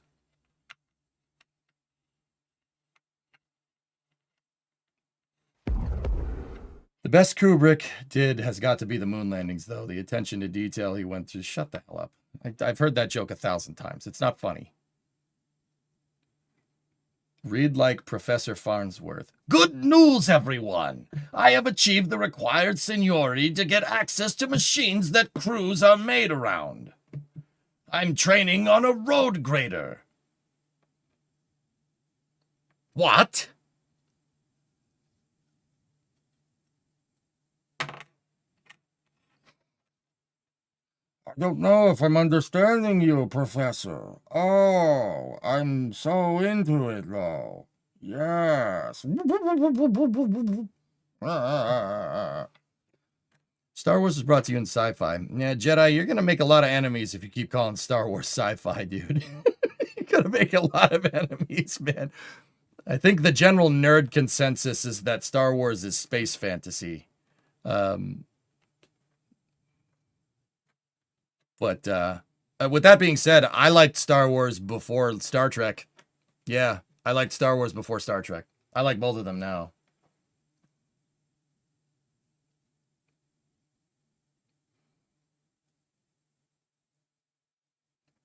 Is space fantasy not a subcategory of sci-fi?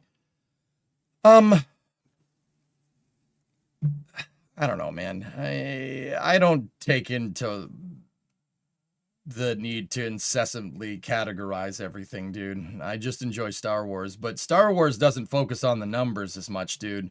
The reason why I would call it more fantasy is because of Jedi. Jedis are just space wizards. They're space wizards.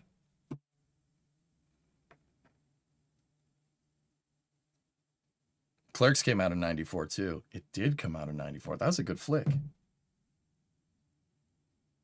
So, I mean, there's wizards, there's space wizards. Wizards are part of, like, fantasy. But Star Wars was a long time ago. In a galaxy far, far away.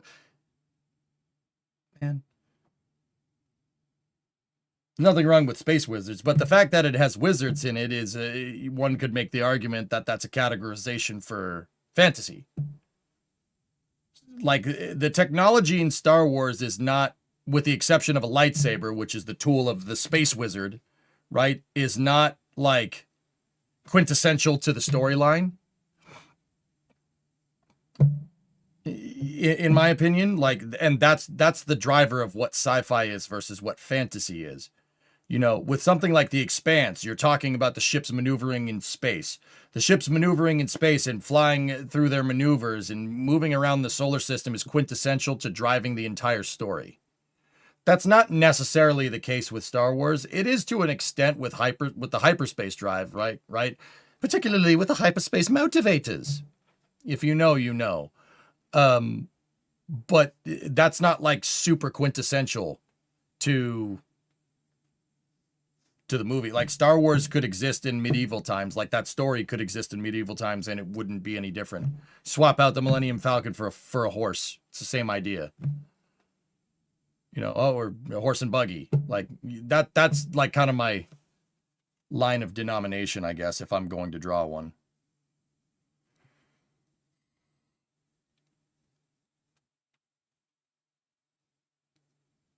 We can't forget Titanic. You know why you watched it as a kid.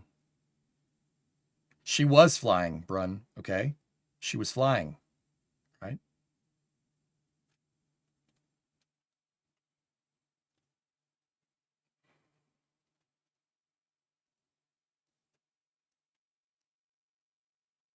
Ship ain't bad either. Wait, what? Sir, my last job was programming binary load lifters. Dan, can you speak bocce? I don't know why you can speak a sport, but whatever. Of course I can, sir. It's like a second language to me. I'm fluent in over 6 million forms of communication. Believe me, dude. I know Star Wars. The reason why I'm not a huge Star Wars fan nowadays is, one, because the new movies suck. Except Dave Filoni, and Dave Filoni's stuff is mint. The reason why I don't like sci-fi, like Star Wars as much as I do nowadays is because I figured out how real spaceflight works, and that's way cooler.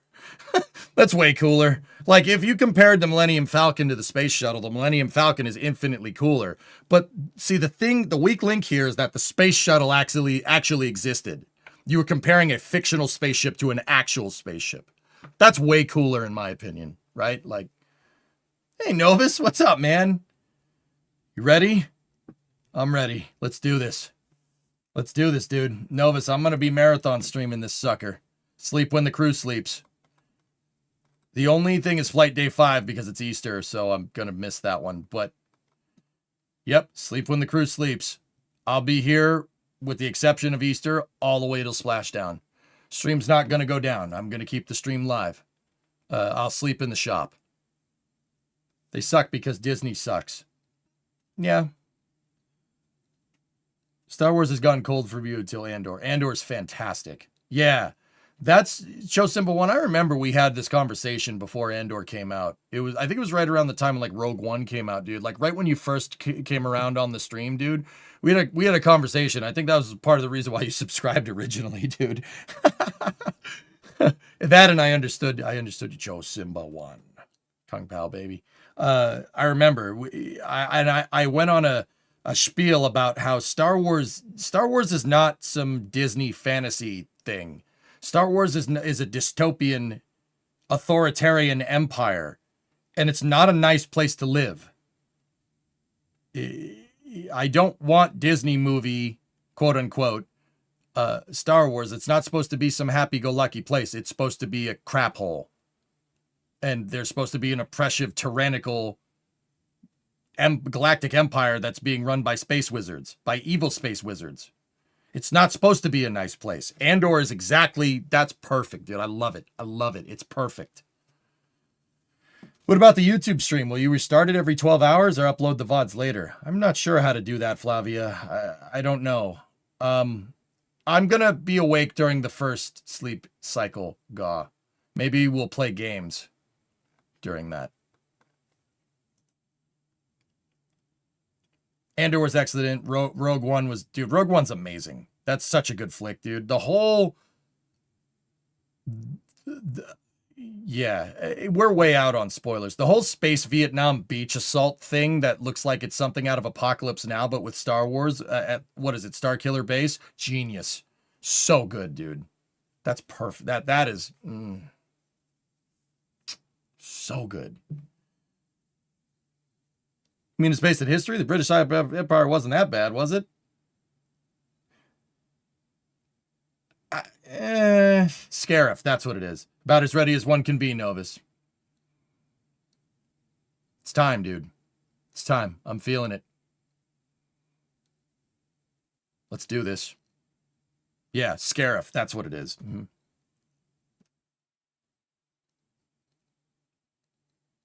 Yeah. Scarif was dope, dude. Oh, you got gifted a sub. There you go.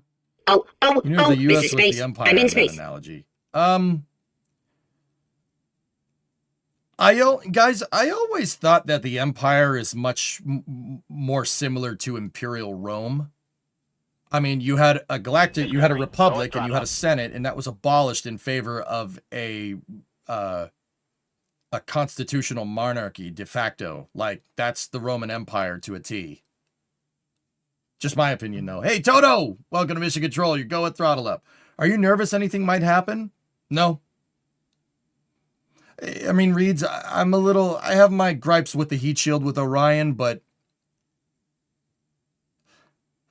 I think other than that, I think they're in a pretty good spot.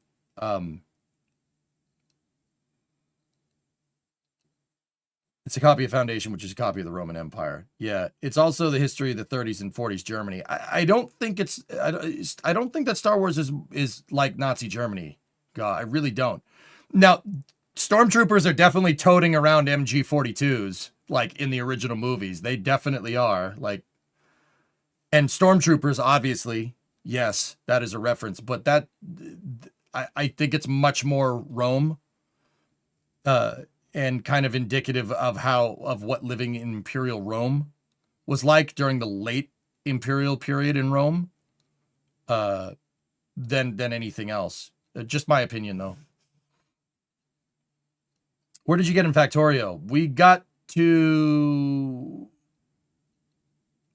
Volcanus, and now I'm back at the main base. We have to go try to get to the other stuff. Sturmtruppen was actually World War I.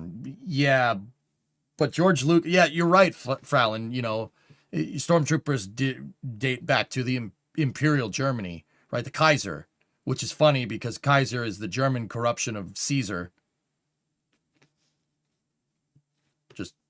I don't know, Roman Empire. Just saying.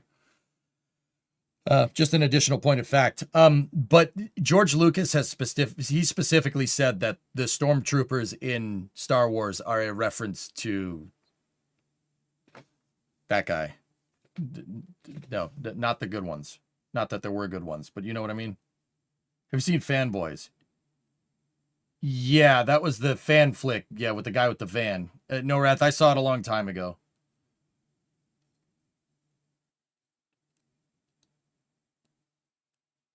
Yeah, I watched Fallout. Kaisar. Well, yeah. Yeah.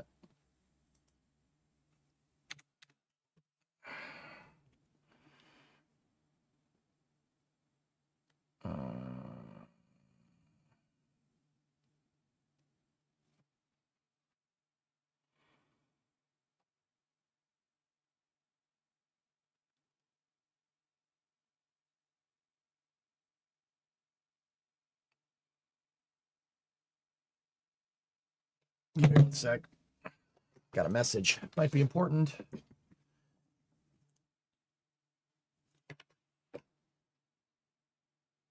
Can you please post that public schedule again? Connor, we got it popped up in ModCord, or in the, my moderators made a command for it.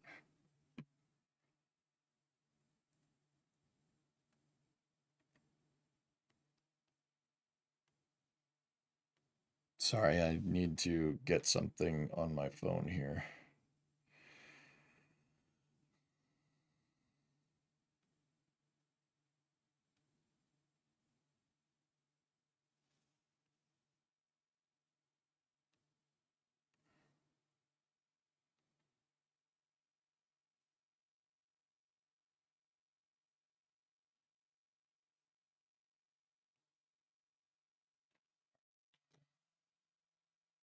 Right, I guess this is the moon answer to life and everything. Yep. 42-month resub. Thank you. Might not be a bad idea to post that command in the title later, Shrug. Yeah, probably a good call. Squadron 42. Yeah, most likely. Yep. I don't disagree. It's just a flip from democratic to fascist. Germany was closer to the empire forming the republic to the tripartite. History doesn't repeat, but it rhymes. Yeah.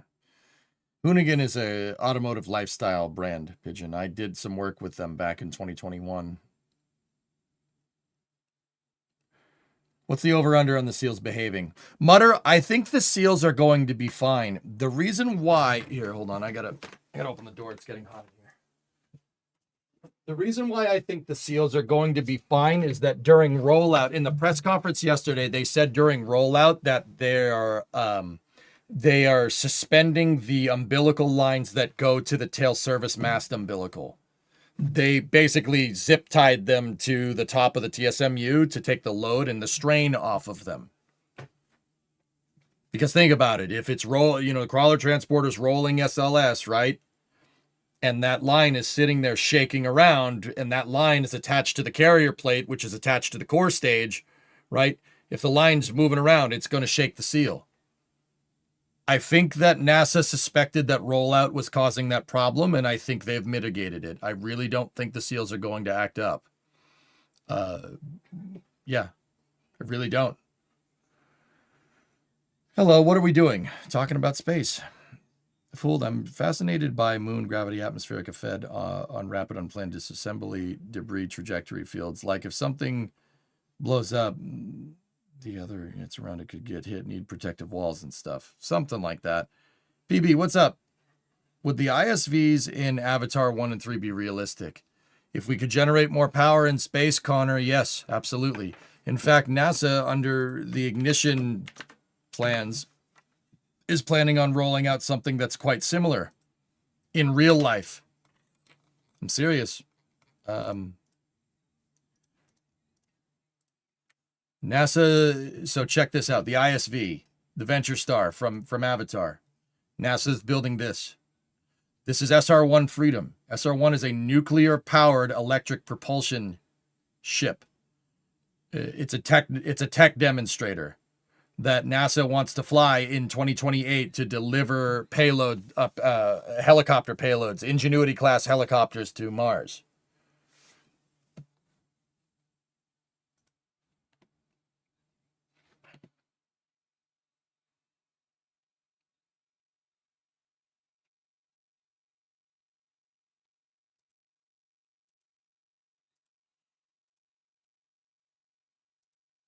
Baron, what is that?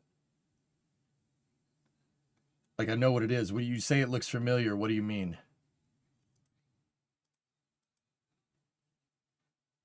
Pillar of Autumn is the next step. Oh, damn, not the same size, though. No, Connor, this thing is about the size of, like, a semi-truck. Well, actually, a semi-truck is about from here to about here. When it extends, it'll be probably, if you had a semi-truck towing 3 trailers. The reason why is that it has a telescoping boom to keep the nuclear reactor and the Brayton cycle power conversion system away from the computers. Computers don't like being near nuclear things. Yeah, it'll fry stuff. Wasn't Roscosmos announcing something like this 5 years ago, but never really bent any metal for it? Yeah.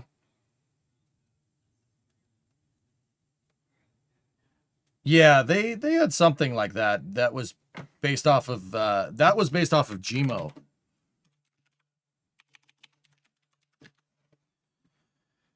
The Jupiter Icy Moons Orbiter. Look, this is a project from the early 2000s. They were going to assemble this on orbit using multiple Delta IV Heavy launches and send it to Jupiter using electric propulsion. It got canceled for Orion, actually, if you really want to know.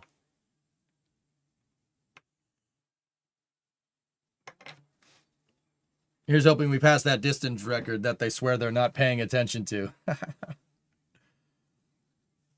I know that Roscosmos had an idea about that in the past. That, yeah, that looks very similar.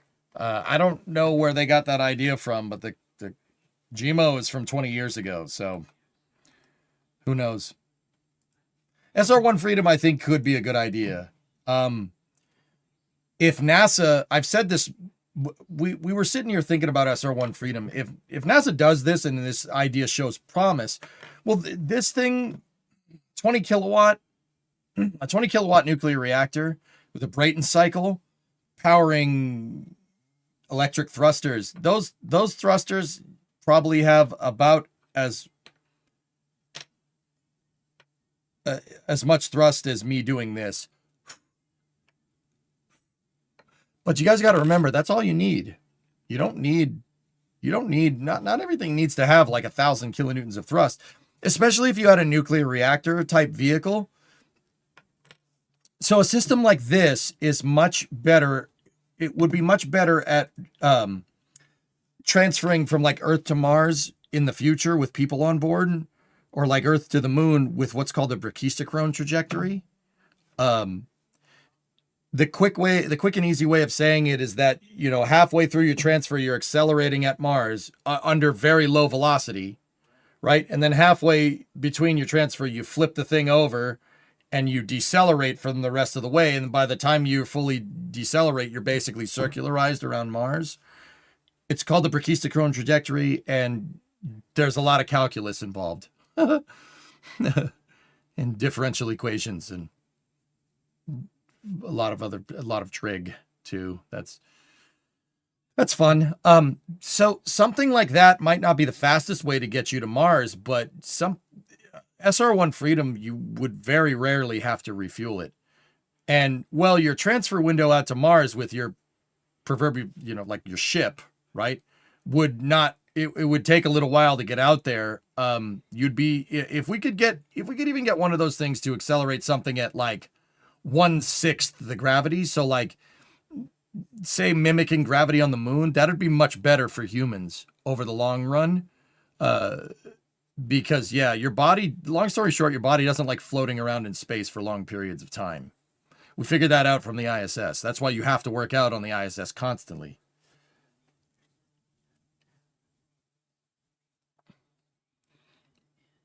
If you want to think about it being equivalent to a cutie orange per second, What? How much delta V does that bad boy have? 95, I want to say 4,500 meters a second. But I might be pulling that one out of my tail. The output thrust. It doesn't make a lot. A desk fan has more thrust than those things, dude. But the point that I'm trying to illustrate, guys, is that for this type of vehicle. So, okay. Let me explain this better. Night, Flavia. I'll see you. Let me explain this better. The reason why we choose to do high energy transfers, like to the moon, or if we ever go to Mars, like you want a big rocket that's going to burn, right? And then you shut the engines off and then you're coasting for like 3 months. The reason why we do that is life support. Like, especially with the moon during Apollo, they needed a gigantic big upper stage like the S-4B to push it out there quickly. Because if it took more than 3 to 4 days to get out to the moon, you're going to run out of oxygen before you get home. You know, if you took like a week to get out there, the Apollo life support systems couldn't handle a week transfer, a week around the moon and a week back. You'd run out of life support. So they had to get there quick. With a nuclear powered ship, you don't need to worry about that. With a nuke, you can generate infinite amounts of electricity. You generate infinite amount of electricity with enough power, you could do whatever. You could recycle all the water, you can grow food, you could do whatever. So you're not necessarily beholden to a tight transfer window. And because of this, you don't need a lot of acceleration. You don't need like a big, ridiculously powerful 1,000 kilonewton upper stage. If SR1 Freedom could get a kilonewton out of each of its electrical thrusters, that's not going to happen. But if we could eventually get like a kilonewton out of an electrical thruster, stuff like the ISV, like Venture Star, yeah, we could do that. Yeah, we could make that. Sure. You'd have to scale up over time. But that's the whole idea of SR1 Freedom as it being a tech demo. It's made out of stuff that we already have. Heck, the propulsion system is just Gateway. That's Gateway's power and propulsion element. They're going to hot rod it and attach a nuclear reactor to it and send it to Mars. Little thrust, but a long burn. That's right. That's right, Deli Sub. You got it, dude. You don't need big, powerful chemical propulsion with something like this because you have a nuke. You're not running out of power. And if you have basically an unlimited supply of electricity, you can recycle water, you can grow food. So you can make more oxygen. If you're growing food, you could do whatever. So you're not beholden to a tight transfer window. You don't need to go fast. You could just go slow. Transfer will take a little bit longer. Maybe it takes 8 months to get to Mars instead of 3. But that would pave the way to making way nicer, way more powerful transfer vehicles in the future to go to like, Saturn or, the asteroid belt or whatever. Long story short, that SR1 Freedom is kind of the start down that figurative like tech tree for building stuff like what you see in like Avatar or The Expanse or something.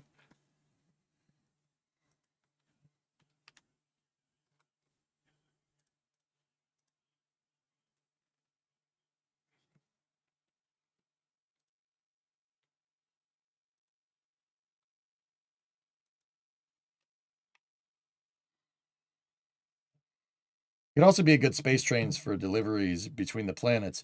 So, Todd, it's funny that you mentioned that. I personally think there's an ecosystem where something like this and something like Starship exist in the same kind of realm. The reason why is because I just said all that stuff about life support, et cetera, right? But okay, so let's think about what something analogous to like terrestrial transportation systems, all right? So SR1 Freedom or a nuclear electric thing is it's going to take a long time to get there, but it's going to be notoriously efficient. What does that remind you of? What would be the analog for a terrestrial transportation system here? So very, very efficient, doesn't go very fast, takes a long time to get there. Container ship. Bingo. Now what's Starship? What's Starship? Takes the shortest amount of time to get there, way faster, gets there way quicker. Well, that's first 1 and 3 are kind of the same. What's that like? That's like an airplane. I think in the future, these nuclear-powered ships will be somewhat analogous to container ships. Container ships take a longer time to cross the ocean than an airplane, right? A 737, I mean a 737 nowadays can make it across the Atlantic, which is bananas to me, but whatever. That's pretty cool. A322. So you have an airplane that goes across. Does that mean the container ships are uncrewed? No. I think stuff like SR-1 Freedom is going to be a very good way in the future to move bulk cargo. I'm not talking the 100 tons that Starship can move around, to Leo, to the moon, to Mars, right? I'm talking like, guys, these nuclear electric engines, even if we had a nuclear electric engine that made 1 kilonewton of thrust, dude, it could move thousands of tons to Mars in one shot. It would just take a long time, but it could move thousands of tons. So you're thinking the Nostromo style from Aliens, something like that, yeah. Did the math for a brachistochrone trajectory between Earth and Mars at 1.6G. Time to travel is 10 days and 14 hours.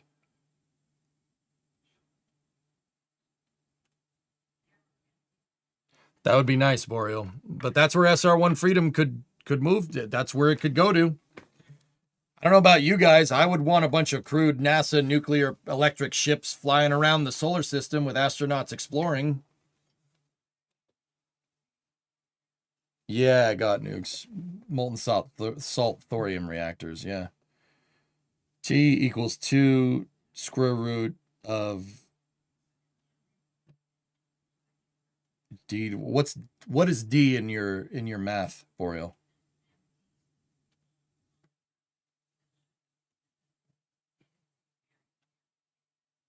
They could be cruise ships. There you go. Yeah.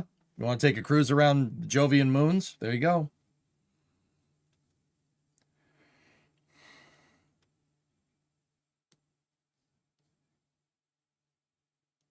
Time in seconds. D is distance in meters. A is acceleration in Earth gravity. Yeah. Okay, yeah, you're using distance. All right, gotcha. Sorry. My math skills are not the best. That's a weird looking Soyuz. What's that, Phil?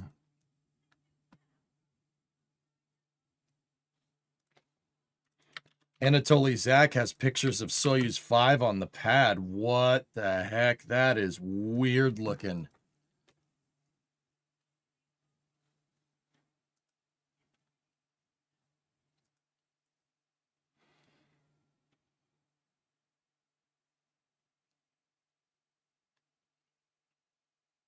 Dude, that is so strange.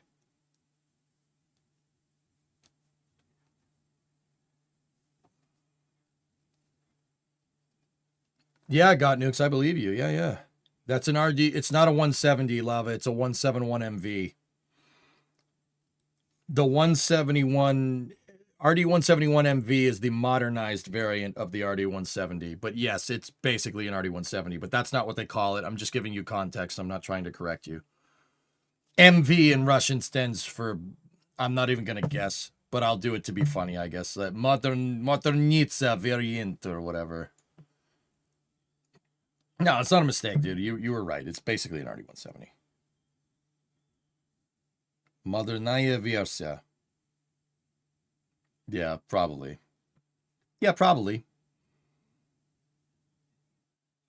It's just weird, A, seeing a Soyuz rocket with a transporter erector, and B, seeing a single-stick Soyuz. Space News at 4. No. No, I'm modernized. Yeah.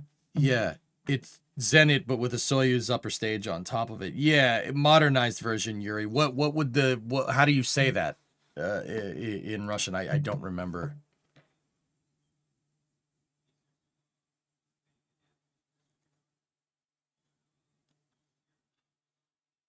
No, Brun. last night I set the expectation that we're only going to really do this press conference and talk about Artemis for a little bit. The next week for me is going to get a little insane. I am actually going to rest tonight. No SRBs. Soyuz never used SRBs, Lewis. Yeah. Except for the launch escape system. Modern is... Oh, God. All right. Hold on, Yuri. Give me a second. I got to make my brain say that word. Modernizirovanaya Versia. I know I didn't say that right, but yes, that. Do we know when the Max and Jared thing is going to go live?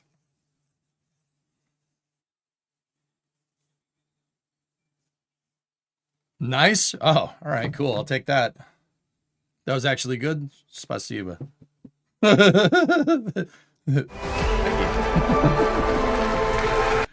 All right, I'll take it.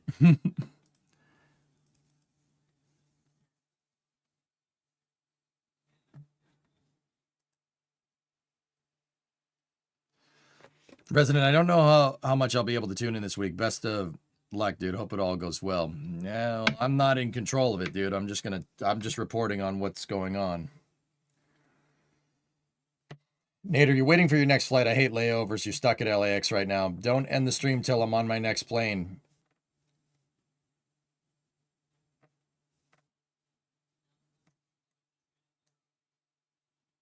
How much? What? How long do I have, Nader? Damn it. I got to get some rest, man. I got to be up at 0700 tomorrow, which is, you know, I know people are going to say, well, back in my day, I woke up before I went to bed, so you're just being a... No, that's early for me, okay? And then I got to do probably about a 16-hour stream after that, and then sleep for 4 hours and do another 16-hour stream after that. So, dude, I need to get some rest, homie. What time is launch? Artemis 2 is currently targeting 6:24 p.m. Eastern Time tomorrow. Back in my day, we went to bed uphill, both ways. About half an hour, I was joking. Please don't do that to me, man. Back in my day, I used to sleep before I went to bed. You're just being a bitch.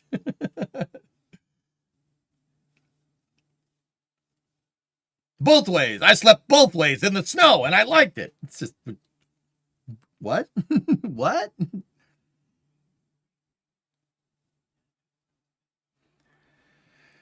Jared, y'all getting sleep? I'm going to try to, dude. This is going to be... I remember my first part-time job. Sorry, that was a misspelling. You meant what time is lunch? Well, noontime. Lunchtime is lunch. Is time for lunch. Time for lunch is lunchtime. Yeah, Bree, I'm doing countdown to launch from yes, they posted it. I am doing countdown from launch starting at 7 o'clock tomorrow to 7:24 to 1:24 p.m. And then from there, I switch back over here and we do launch coverage and everything coverage for the rest of the mission. Oh, that's, yeah, Agralex, I see your message. That's cool. Right on.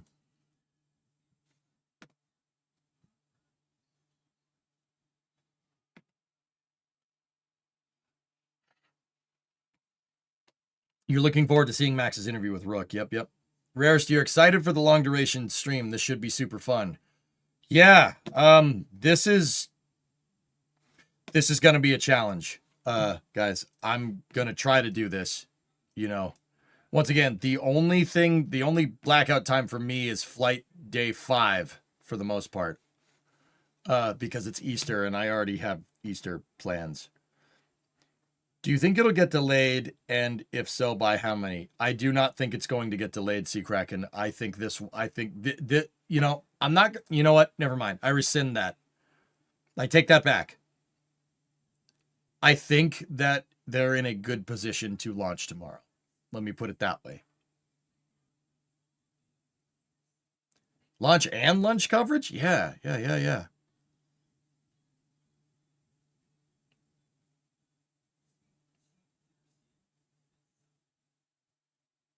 There's an 80% probability of go right now, Gwen. They're watching the clouds. There's cumulus clouds. The ground level winds they think are going to be a little bit higher tomorrow, but not enough to constitute a violation.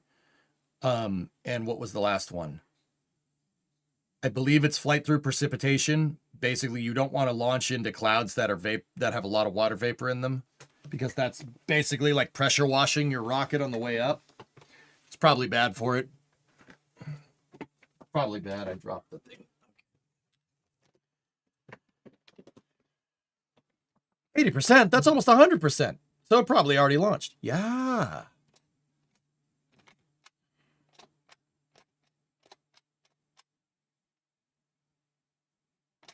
Something like that, Jedi. Anyway, guys, yeah, this is the schedule tentatively if we get some action tomorrow.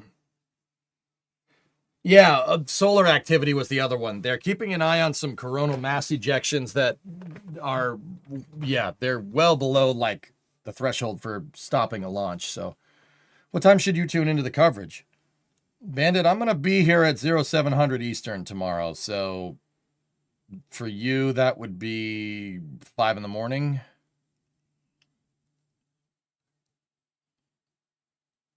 I almost thought this was your calendar. Nope, that's NASA's.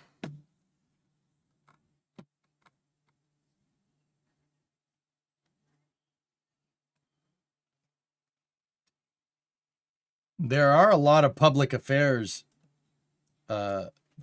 officer stuff intermingled in here, which means that we're going to be, hopefully we're talking to the crew. You wouldn't happen to have your time to GMT conversion at hand. I don't, Steve Reed. Let me just ask you this. What time is it for you right now? Just look at a clock. What time is it for you right now?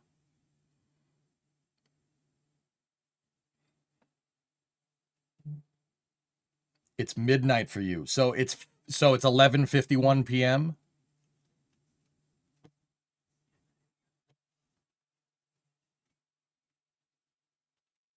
Okay, it's 4:51 p.m. for me. So I'm 6 hours behind you. So if I'm starting at 7 my time, all right, that would be 1 in the afternoon for you if I just did that right.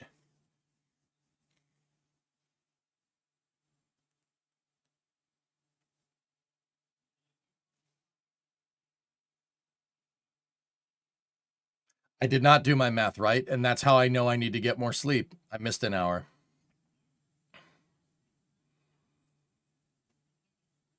So, Steve Reed, go ahead one more, because, yeah, so 5, 6, 7, 8, 9, 10, 11, 12. 7 hours. Go at throttle up. Hey, Creep Show, 20-month resub. So, yeah, you're 7. So that would be 2 in the afternoon. It would be 2 in the afternoon when I pick up the coverage for you, dude. So yeah, I just want to make sure I corrected myself there. We'll be back on Eastern time tomorrow. No more Hawaii until October. Just tornadoes and hail. That I'm sure that's fun for you. Last for the thrusters on SR1 Freedom. Okay, what's up? This should be the thrusters used on SR1 Freedom, since they were the ones that's supposed to go on the PPE for Gateway. How much thrust do they make?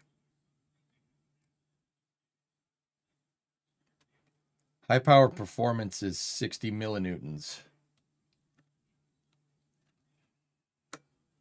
No, 600 millinewtons of thrust. Interesting.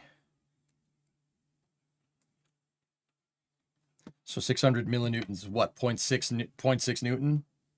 0.06 kilonewtons? That's not a lot, dude. That's not a lot.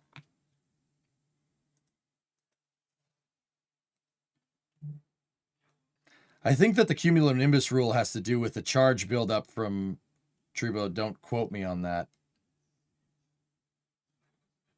Novus, I said it was flight through precipitation. So this was from the 45th launch space. I was about to say 45th Space Wing, Space Force Delta 45 chief launch meteorologist. We just watched the press conference. It was like 3 hours ago. He said, I'm pretty sure he said cumulus cloud, ground level winds, and solar activity were the 3 watch items. I think. I'm pretty sure that's what he said.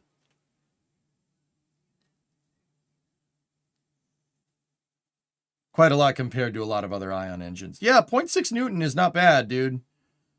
Hey, Pat, 19-month resub. Thank you. Go at throttle up. For you, Yuri, it's 1 a.m. Yeesh. You're in the past? Yeah. Yeah, I like living here. It's nice. I don't do Krispy Kremes, J-Volt. Krispy Kremes look like if you bought like a children's toy and that had like plastic versions of food, right? And there was like a plastic version of a donut. That's what Krispy Kreme looks like to me. It's like the kind of donuts that you get with, you know, Barbie eats donuts. Like, here, have a plastic donut.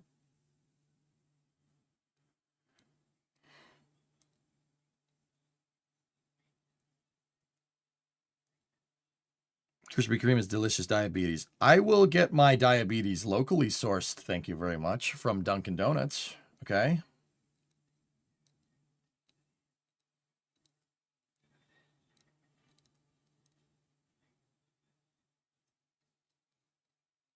So you like local places. Nader, Dunkin' Donuts is my local. All right, the first Dunkin' Donuts is probably about 20 minutes away. Maybe, traffic. Let's say an hour away. Look at this guy, too good for Krispy Kreme. Look at this guy, you can't even spell it right. What are you drinking tomorrow after they get to space? Nothing.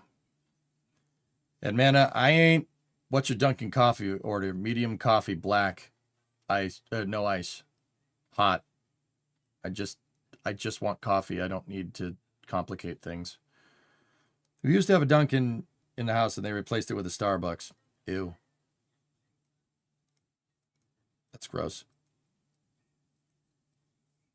The ones we were looking at are max thrust 350 micronewtons. See, last, I forgot to tag you. What's up, Novus? Yeah, I wasn't correcting or disagreeing, just why the rocket can conduct a lightning strike. Triboelectrification, like running your socks on the carpet, is a real thing for rockets. Oh, yeah. Yeah, you ain't kidding. Don't forget to get to the other space news. Yeah, that didn't happen, did it?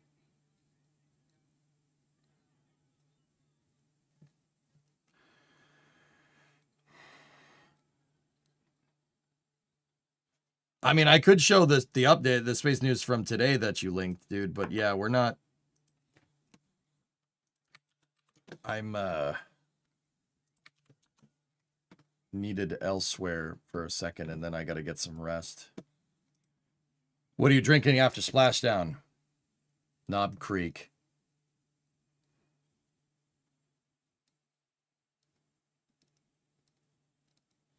I got my whiskey. Once again, I ain't celebrating. I ain't gonna be happy until Jeremy, Reed, Christina, and Victor are back on terra firma.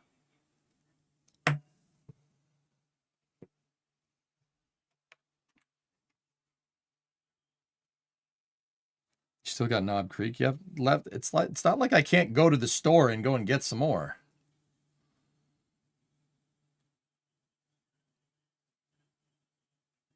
$10 days.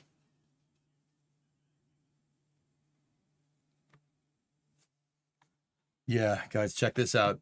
So, Creeper, we'll share this and then little bit of thing. Stoke got one of their first engine installed on the engine section for their Nova rocket. That's one of the Zenith engines fitting onto the Stage 1 aft module. Pretty cool. Yeah, dude, look at the billet anodized aluminum. That's a nice. Also struts. Rocket struts drive me nuts.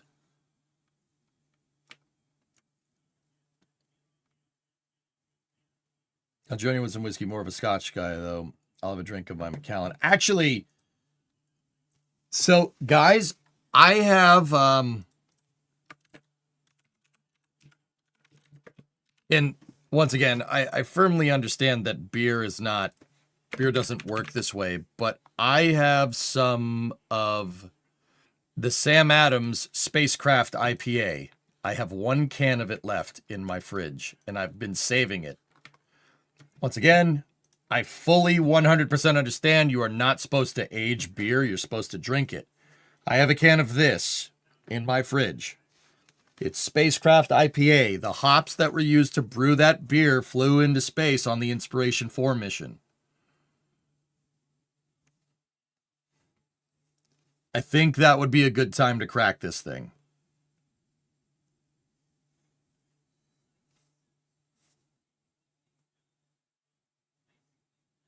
I don't think an IPA is supposed to be aged, considering I got this in 2022.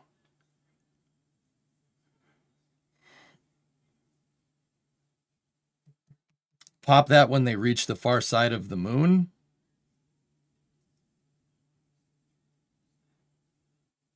IPA is not for aging, though. Yeah, I don't know how many times I have to say it. But, yeah. It'd be a great time to drink it, especially consider Jared Isaacman is now the NASA administrator. Yep. That's going to be some funky beer. I will drink it for the content. I will do it for the content. You know what, Jim? I like that. I like that as our halfway point. We'll drink that at Close Pass on the Moon on Flight Day 6. Please don't throw up. Whatever happens, happened. I only have 1 can of it left. I drank the other 3 when it was new. Pour it into a glass and save the can for your display. Oh, I might have another can up there. I don't know. No, that went skunk a long time ago. Yeah, I know.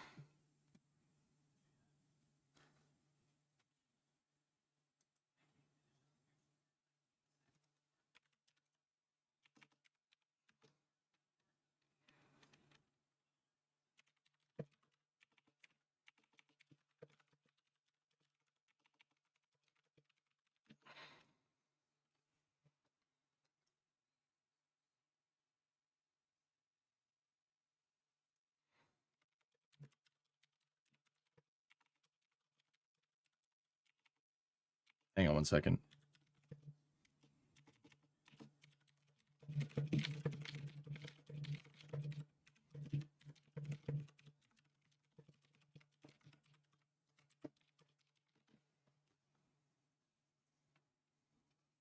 All right, Sea Kraken. Yep.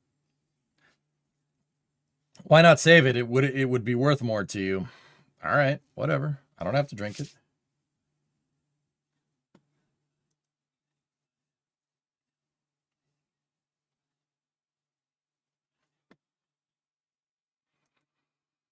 No problem, Dan. All right, guys. I'm going to pack it down here. I'm going to get some rest. I think you all should too. This is going to be...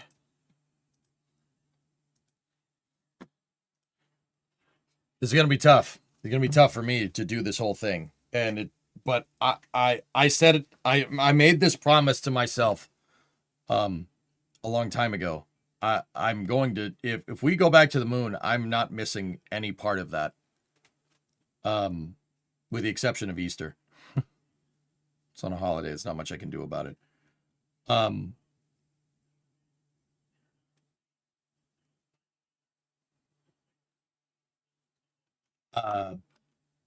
Yeah. This is going to be a challenge. It's a promise that I kept to myself that I'm going to try to keep for myself. With the exception of Easter on Sunday, I will be here for all of it. I'm not missing a day. I'm going to sleep when the astronauts are going to sleep, and I will try to, connection permitting, etc., I'm going to keep the Twitch stream's going to stay live. I'm just going to sleep in the shop, and I'll have the comms open when I take a nap. The only time I'm going to be leaving my console here is to either take a shower or to go to the bathroom. That's it.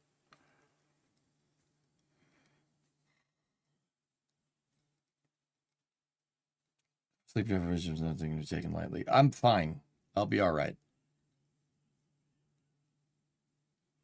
Easter happens every year. Artemis only happens once. If I didn't commit to going to the Easter party where I'm needed to cook, I would just skip it, but I'm not going to do that. I said I would cook, so with my dad. So Paul, I ain't missing that. Sorry. I love spaceflight. Spaceflight is my number one. Family's the only thing that trumps spaceflight with me.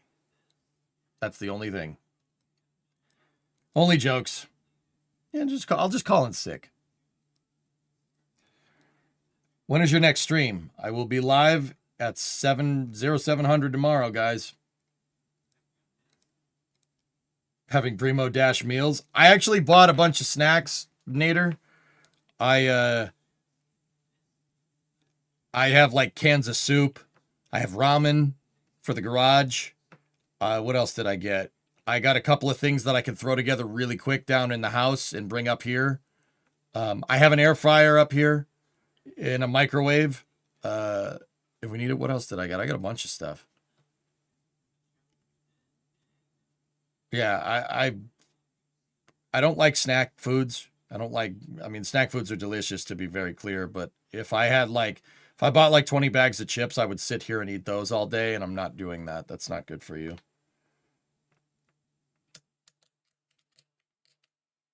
Just invite the family to the stream. Yeah, right. Will Titan and Brimo be joining you for liftoff? I don't know. Maybe. Have you taken your orientation and training yet? Yeah.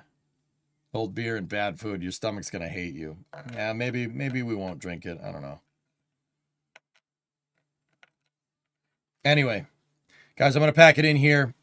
Thank you very much for watching. Let's see if we can raid somebody on Twitch. I haven't done that in a little while. Let's see who's out streaming.